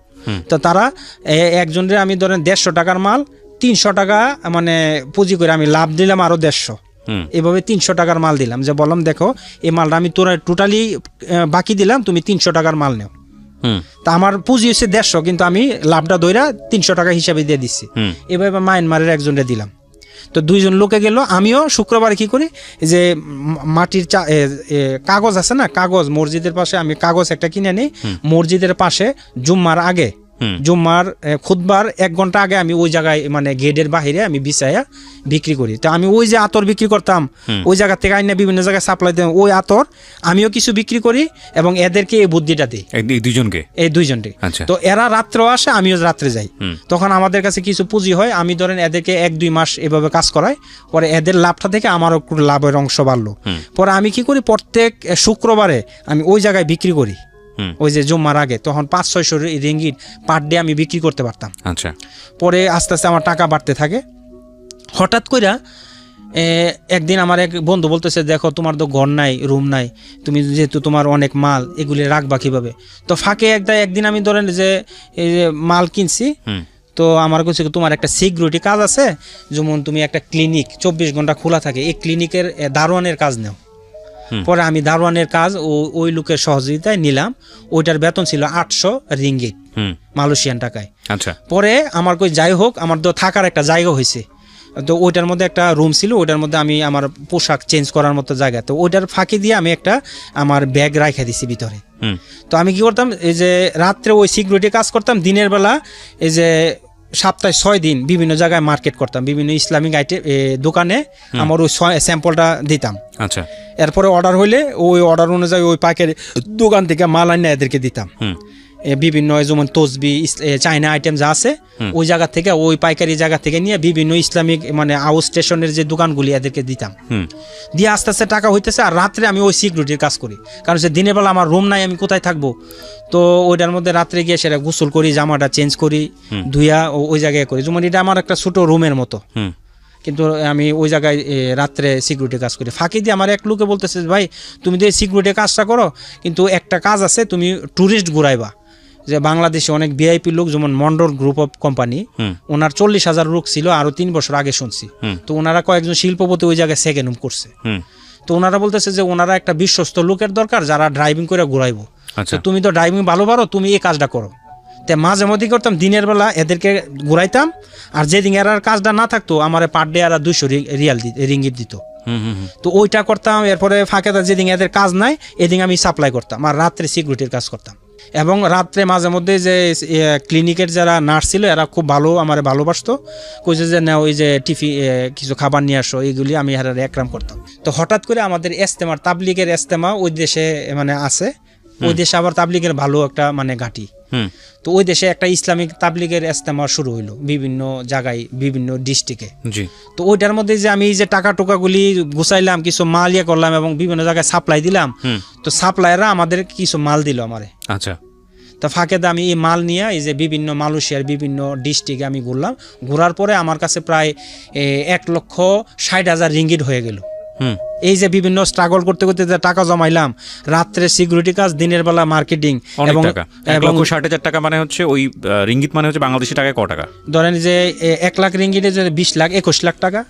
আর ধরেন যে 60,000 রিঙ্গিটে ধরেন যে আরো 11-12 লাখ টাকা। মানে যে লোকটা পথের ফকির 60 রুপি বা 60 রিঙ্গিত নিয়ে হলো সে মানুষের কাছ থেকে নিল হাত পেতে, সে উইদিন কত 1 বছর বা 2 বছরের মধ্যে 2 বছরের মধ্যে সে বাংলাদেশি টাকায় প্রায় 21 লক্ষ টাকার মালিক। 21 লক্ষ টাকার মধ্যে অনেকে আমারে যখন দেখছে যে সে ভালো মার্কেটিং ভালো পারে, কিছু টাকা বাকি দিছে যে আমি ইজতেমা ঘুরে আসে তাদের টাকাটা দিব। আমি কিছু টাকা এদের বাকি ছিল, এদের দিয়ে দিলাম। তো আমার কাছে ধরেন যে এবার এসে 1 লক্ষ টাকার মতো ইমন ধরনের হয়ে গেল। তো হঠাৎ করে মসজিদে বসে রয়েছি আমি, রাত্রে এইভাবে মসজিদে যখনই হয়, বিশাল বড় মসজিদে বসতাম। এক তাবলিগের সাথে ইন্ডিয়ান লোক বলতেছে যে বাবা তুমি কি করো? আমি বলছি যে আমার কিছু কাজ নাই, মাঝে মধ্যে এইগুলি করি। তোমার বিবাহ করছো? আমি বলছি হ্যাঁ করছি। তোমার ওয়াইফ কোথায়? আমি বলছি বাংলাদেশে। দেখো বাবা, যে এটা তো খাইরিয়াত না, তুমি একটা জিনিস দোয়া করো যে আল্লাহ তাআলা তোমার যে দুনিয়া আখিরাতে খাইরিয়াত দান করে। আমি সে খাইরিয়াত মানে কি? ভোগ বিলাস। তুমি বিবাহ করলা, তোমার ওয়াইফ ওই দেশে, তুমি এই দেশে, তাহলে তো তারে ভোগ করলা না। এবং তোমার সন্তান আছে, তাদেরকে আদর করতে পারলো না, তাদেরকে ভালো মানুষ করতে পারলো না, এটা তো তোমার মানে খাইরিয়াত না। তুমি টাকা কামাইলা, ভালো করে খাইতে পারলাম না, এটা তো তোমার খাইরিয়াত না। চিন্তা করে দেখলাম ঠিক হইতো। তো আমি কিছু আল্লাহ তুমি আমার ওয়াইফরে মানে ব্যবস্থা করে দে, সে যেন আসতে পারে। পরে কিছুদিনের মাথায় এই যে কেস চলতেছে, আমি টাকা বাংলাদেশে দিতেছি, এরা কেস বাইতেছে। ফাঁকি দিয়ে ওই মহিলারে আমার আব্বারে বলতেছে বাবা, আল্লাহ তাআলা যদি আমাদেরকে টাকা দেয় অবশ্যই দিতে পারবে, আপনি ওই জমিটা ছাইড়া দেন। আর মহিলারে বলতেছে আপনার উদ্দেশ্য কি? আমার এই জমিটা দিয়ে দিলে তোমাদের কেসগুলি আমি উঠাই নিব। এর ভিতরে মহিলারা অনেক মাইট দিছে। আমার বড় ভাই ছোট ভাই ছিল দুবাই, আইসা মাইট দিল। পরে মানে মারের পরে অনেক ঝামেলা হয়েছে। তো যাই হোক, ভোগ শব্দটা ফেলে দিতে হবে, এডিট পার্ট ক্লোজ। হ্যাঁ বলে যান। তারপর এরপরে ধরেন যে আমি আমার ওয়াইফরে নিয়ে গেলাম, সেও আমার অনেক হেল্প করলো মালয়েশিয়াতে। সে বাসায় রইলো, কিন্তু অনেক সময় সে আমারে বলতেছে আজকে শুক্রবার, কিন্তু ওই দিন বৃহস্পতিবার। আমি তাড়াতাড়ি যে রাত্রে সিকিউরিটি কাজ করছি, হঠাৎ করে ওইটা আমি কি বলো গিয়ে সেরে দেখি যে আজকে এও বলতে পারবো না যে আজকে শুক্রবার না বৃহস্পতিবার। ফানও মাঝে মধ্যে করে, মাঝে মধ্যে মানে রিয়েল বলে। তখন গিয়ে সে যে আজকে তো শুক্রবার না, তুমি আমার বললা দেখো আমারও ভুলে গেছি গা। তো আমি রাত্রে দিনে কাজ করতে করতে অনেক টাকা হয়ে যায়। তখন এই যে সেও প্রায় 3-4 বছরের উপরে, আমার বড় মেয়ে সহ চলে যায়। তো বড় মেয়ের বয়স যখন 5 বছরের উপরে, আমি বলছি দেখো যে এই দেশের লেখাপড়ার স্টাইলটা ভালো না, আমি যেহেতু ইসলামিক মানুষ, আমার মেয়ের মাদ্রাসা পড়ামো, আমার শালি যেহেতু যে মাদানীনগর মাদ্রাসার শিক্ষিকা, তুমি এরে পাঠাই দাও, সে তার সাথে মানে লেখাপড়া করুক। পরে আমার বড় মেয়ের আমি নিয়ে আসলাম বাংলাদেশে। তো ওই যে অবৈধভাবে গেলাম, ভিজিটের পরে আবার লিগেল হইলাম, ওইগুলি তো হইলই। পরে মেয়েটারে নিয়ে আসলাম, আসা সে তার খালার সাথে পড়তেছে। ঘটনাক্রমে তার খালার বিবাহ হয়ে গেল, সে একা পড়ে রইল। তখন আমার ওয়াইফের ওই মালয়েশিয়াতে বয়স হয়েছে 6 বছর। সে গৃহিণী, সে কোনো বাইরে কোনো কাজ করে না। সে আমারে মাঝে মধ্যে ধরেন সামান গোছাই দিত, শুক্রবারে যাওয়ার সময় ব্যাগগুলি যে আগাই দিত, এগুলি আপনি শুধু আতর টুপি এগুলোই বিক্রি করতেছি। আচ্ছা। তো পরে আমার ওয়াইফকে বললাম যে দেখো তুমি দেশে চলে গেলে ভালো হবে, যেহেতু আমার শালি এখন নাই, যে তোমার ছোট বোন, আমার মেয়ে বাচ্চা দেখার জন্য। জি। পরে সে প্রায় স্বপ্নে দেখতো যে আমি বিবাহ করে ফেলাইছি। পরে দেখো আমার তো কষ্ট লাগে, তুমি বিবাহ করে ফেলাইবা, আমি স্বপ্নে দেখছি নতুন একটা বউ তোমার সাথে। ওই সময় আমার খেয়াল ছিল না বিবাহর জিনিসগুলি। পরে আমি কিছু কি বলো এগুলি, তো আমার প্রায় সময় সন্দেহ করতো, কিন্তু আমি শুধু টাকার পিছনে দৌড়াইতাম, আমার ওইগুলি কোনো ছিল না। তো টাকার পিছনে দৌড়তে গিয়ে অনেক মানে দোকান, ওই দেশে যত ব্যবসা বাণিজ্য আছে ম্যাক্সিমামই মেয়েরা কন্ট্রোল করে। তো আমার কাস্টমার মেয়েরা ছিল, কিন্তু এইগুলি সে মাইন্ড করতো। আসলে আমার ওইগুলি কোনো সেন্সের ভিতরে ছিল না। তো মাঝে মধ্যে আরেকদিন আমার স্বপ্নের কথা বলতেছে, দেখো আমি তো দেখতেছি তুমি বিবাহ করে ফেলাইছো। পরে ভিতরে লাগলো কি রে, তখন যে আমার কিছুটা এই দিকে আমি একটু ঝুঁকলাম। পরে যাই হোক, আমি চলতেছি, হঠাৎ করে তারে আমি এই যে বলছি যে দেখো আমার মেয়ে একা, সে হোস্টেলে থেকে পড়লে খারাপ হয়ে যাবো, তুমি দেশে চলে যাও। পরে এর কারণে নরসন্দী জায়গা কিনলাম শহরে, আল্লাহ তৌফিক দিল। পরে আমার গ্রামে করলাম, বলতেছে না আমি তোমার বাড়িতে থাকবো না, নরসন্দী শহরে থাকবো না, তুমি যদি আমার দেশে পাঠাও তাহলে আমার ঢাকা বাড়ি করে দাও। পরে তখন টাকা হয়েছিল, পরে আমি কিছু যাও, এরপর তোমার দেশে যাইতে হবে। পরে তারে এই যে উত্তর, আমি গত 2 বছর আগে উত্তর একটা ফ্ল্যাট কিনছি, ধরেন ওই ফ্ল্যাটটার মূল্য 86 লক্ষ টাকা ওই সময়। জি, মানে ধরেন 2 বছর আগে কিনলাম, রিসেন্ট কিনছি। তখন যে তার মানুষের বয়স হয়েছে 7 বছর চলতেছে। পরে তারে পাঠাই দিলাম। তা আমি বলছি যে কেন তোমার পাঠাইতেছি, দেখো আমারও কাগজ নাই, আমার ওয়াইফরে নিছি ভিজিটে, পরে স্টুডেন্ট বিষয়ে 6 মাস না 1 বছর সে ভিসা পাইছে, পরে আর পাই নাই। পরে তারে গৃহিণী হিসেবে বাসায় রাখছি, কাগজপত্র আর করি নাই। পরে ট্রাভেলসে পাঠাই দিলাম, বলতেছি যে দেখো আমার যদি এখন পুলিশে ধরে নেয় তাহলে আমারও কাগজ নাই, তোমারও কাগজ নাই, তো এখানে আমাদের ধরে নিলে তোমারে পাঠাইবো দেশে কে, বিভিন্ন ঝামেলা, তুমি দেশে চলে যাও। পরে তারে দেশে পাঠাই দেওয়ার পরে আমার বন্ধু বান্ধব অনেকে হিংসা করতেছে যে আমি যে কোনো ব্যবসা ধরতেছি অনেক কিছু হয়ে যেতেছে, মানে বিশাল কিছু। অনেকে আছে হেল্প করছে আমারে প্রথম ধাপে, কিন্তু দেখা গেছে পরে লাস্টে এরা মানে এক জায়গায় আমরা প্রফেশনাল ভিসা জমা দিছি, আমি ফাঁকি দিয়ে আমার কোম্পানির মধ্যে ডাইরেক্টর ভিসা পাইছিলাম। ওইটা অনেক রেয়ার, একটা কোম্পানির ডাইরেক্টর ভিসা পাওয়া মাল্টিপল। ওকে, তো আপনি এই যে মানে রোড সাইড বিজনেস যেটাকে বলে, মানে রাস্তার উপরে বসে ব্যবসা করা, মসজিদের সামনে বসে ব্যবসা করা, এগুলোতেই আছেন নাকি এগুলো থেকে চেঞ্জ আসলো? কোনো চেঞ্জ আসছে যখন ইস্তেমার পরে আমাদের ওই মার্কাজে পাশে বলতেছে যারা অনেক ভালো মানুষ, এরা ভালো লোক খুঁজতেছে, বলতেছে যে এই লোকটা অনেক মার্কেটিং ভালো পারে, এরা আমাদের সাথে নিলে পাইকারি অনেক মাল আমাদের সাপোর্ট করতে পারবে। তো একদিন গেলে বন্ধু তোমাদের সাথে পরামর্শ আছে, এইভাবে আমার 3 দিন ঘোরাইলো। আমার কাছে টাকা আছে, ওই যে ইস্তেমা করার পরে যে 1 লক্ষ টাকার মতো বিভিন্ন মানুষের পানা দেওয়ার পরে ছিল। পরে আমার ওয়াইফেরও আমার কাছে আমার 52,000 রিঙ্গিট দিল, আমার বিভিন্ন কামাই থেকে সে সেভ করে রাখলো, দিল, আমার কাছে বিশাল টাকা হয়েছে। তো পরে এরা বলতেছে পরামর্শ আছে। কিছুদিন পরে এরা 3 মাস রয়েছে দোকানটা, এরা চালাইতে পারে না, কিন্তু মানে দোকানে মালও রেনোভেশন করে না। হঠাৎ করে বলতেছে ভাই আপনি যদি আমাদের সাথে থাকেন, আপনি দোকানে শ্রম দিবেন, আপনাদের এই দোকানের পার্টনার। 2 জন লোকে বলতেছে, একজনের নাম হচ্ছে আলম, আরেকজনের নাম মাহবুব। আমি পরে বলছি ঠিক আছে। পরে আমি ধরেন 73,000 রিঙ্গিট মাল বাবদ আর ক্যাশ মিলে আমার কিছু যে পাইকারি বিভিন্ন জায়গায় দিতাম, আমার কিছু মাল ছিল, বলছে আমার এই মালগুলি দোকান আর যা ব্যালেন্স আছে আমি দিই। তো টোটাল 2টা মিলে 73,000 রিঙ্গিট, একজনের ছিল 53,000, একজনের 55,000, এই ধরনের হইব। তো দিয়ে দোকানটা স্টার্ট করলাম। 1 বছর পরে এই দোকান থেকে ধরেন আমাদের লাভ দ্বিগুণ হয়ে গেল। পরে 1 বছর পরে আমরা আবার 75,000 রিঙ্গিট করে আমরা নিলাম সবাই। আচ্ছা, তো কিসের দোকান ছিল এটা? এটা ইসলামিক আইটেম। ওই যে বাইতুল মুকাররমের, বাইতুল মুকাররম যে ইসলামিক আইটেমগুলি থেকে টুপি থেকে শুরু করে ইসলামিক যত আইটেম আছে, জি, হাজি এহরাম ফাকিদিয়াতের সাথে এই ব্যবসা করে 1 বছর পরে আমাদের আবার এই যে লাভের অংশ থেকে আমি 75,000 রিঙ্গিত নিলাম বৈদেশিক টাকায়। এভাবে আমরা 3টা বন্ধক করলাম, আর বাকি দোকানেরও ভালো প্রফিট হলো, বড় হয়ে গেল দোকান।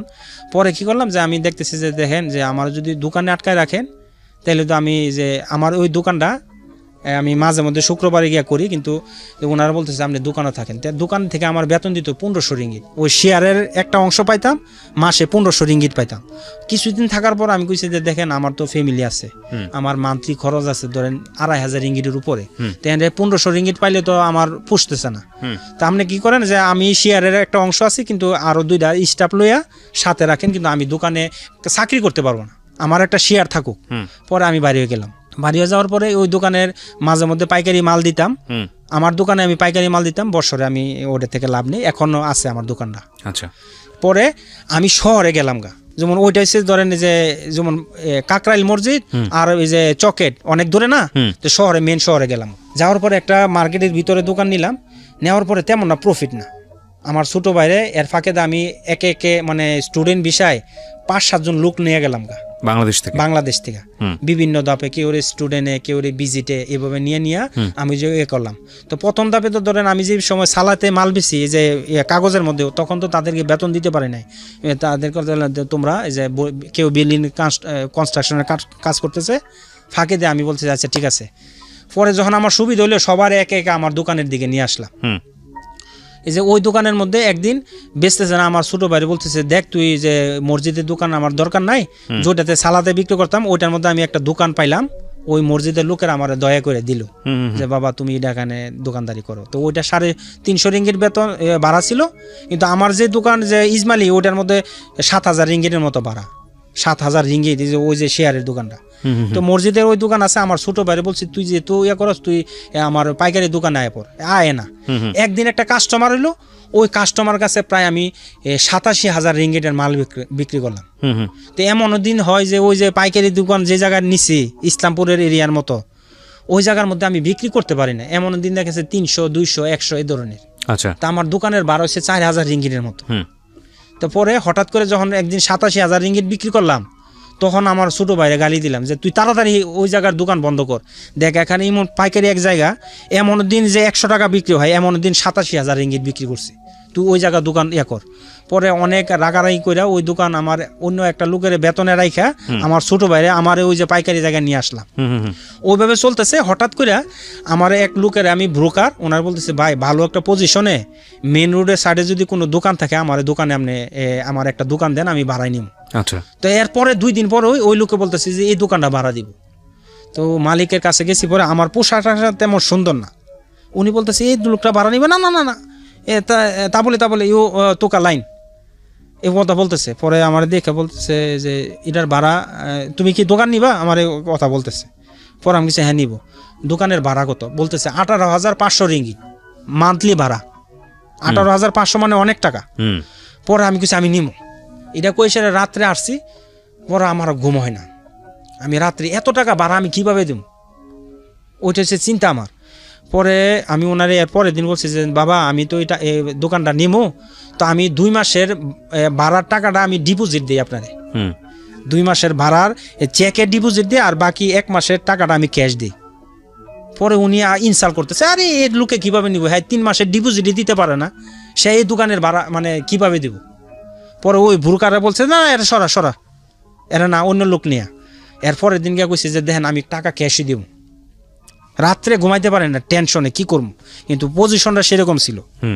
পরে রাত্রে 2 দিন ঘুমাইতে পারেন, এর পরের দিন বলছি কি করবো। পরে আমার ওয়াইফে বলছে যে দেখো আমার কাছে কিছু টাকা আছে, এই যে আমি অনেক সময় টাকা নিয়ে দিতাম, সে কিছু টাকা ধরেন 500 টাকার মধ্যে 100 টাকা সেভ করতো, এইভাবে সে আমারে আবার সাপোর্ট করলো।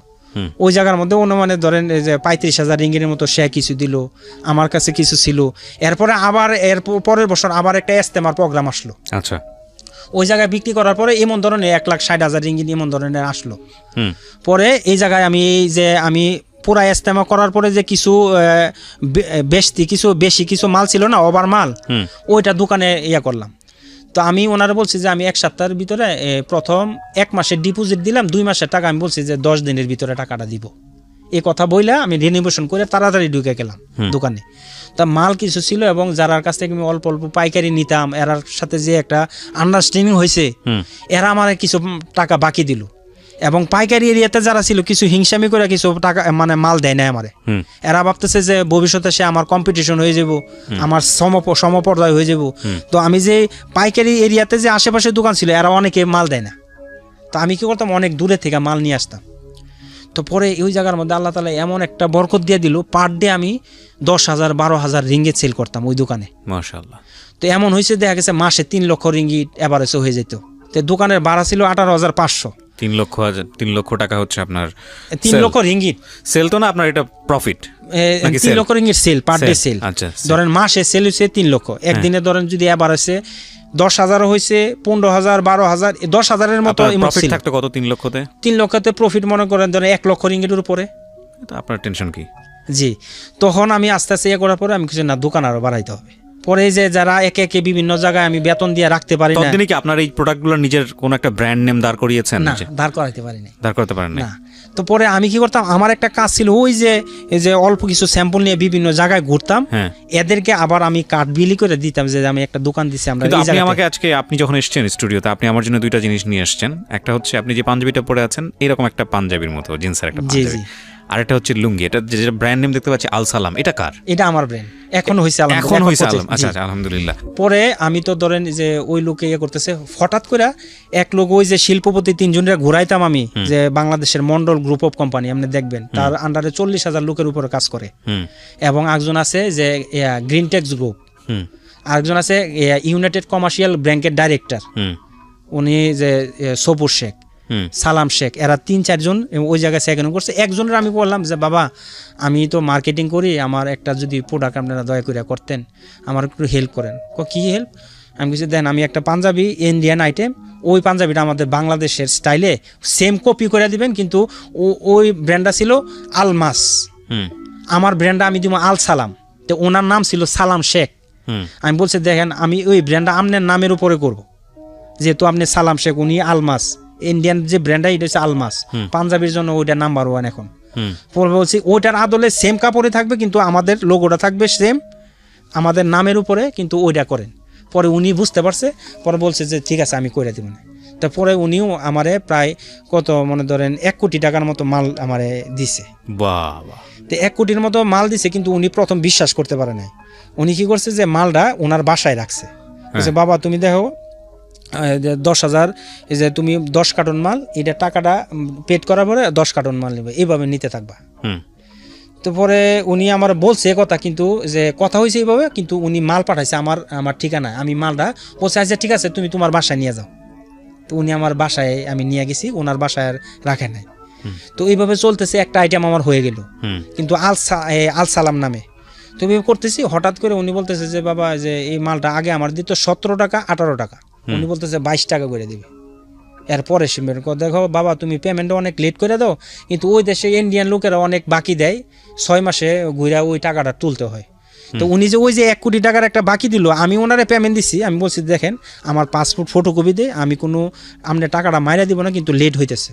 উনি বিশ্বাস করছে, যাই হোক টাকাটা আস্তে আস্তে দেওয়ার কারণে এর পরবর্তীতে উনি মাল দেয় না, বলতেছে যে এখন মাল যদি হয় আমি বানাই দিব, 1 কোটি টাকা যদি ধরো 6 মাস লেট হয় তো অনেকটা লেট, হ্যাঁ লস। তুমি একটা কাজ করো, আমি রেটটা তোমার 22 টাকা করে দিলে আমি তোমারে দিব। পরে ভাবলাম যে 22 টাকা রেট হইলে আমার পোষে না। পরে যাই হোক ওনার সাথে আমার সম্পর্ক এগুলো ফাঁকে দিয়ে আমি বললাম যে এই যে আমি কিভাবে যে 1 কোটি টাকার একটা বাড়ি নিলাম। একটা যেটা হচ্ছে যে আমি বুঝতে পারছি আপনার লাইফে এখন বয়স কত বলছিলেন শুরুতে? আমার 10/12/1983 হচ্ছে সার্টিফিকেটের বয়স। রহমান যেদিন মরছে এদিন আমার জন্ম হয়েছে। 83 যদি হয়ে থাকে 36-37 বছর বয়স আপনার। এই 36-37 বছর বয়সের জীবনে অনেক কিছু ঘটেছে আপনার জীবনে, এই ব্যাপারে কোনো সন্দেহ নাই। আপনি বর্তমানে কি অবস্থায় আছেন এটা একটু আমার দর্শক যারা আছেন, শ্রোতা যারা আছেন তাদেরকে একটু ধারণা দিতে চাই। আপনার দোকান কয়টা এখন মালয়েশিয়াতে?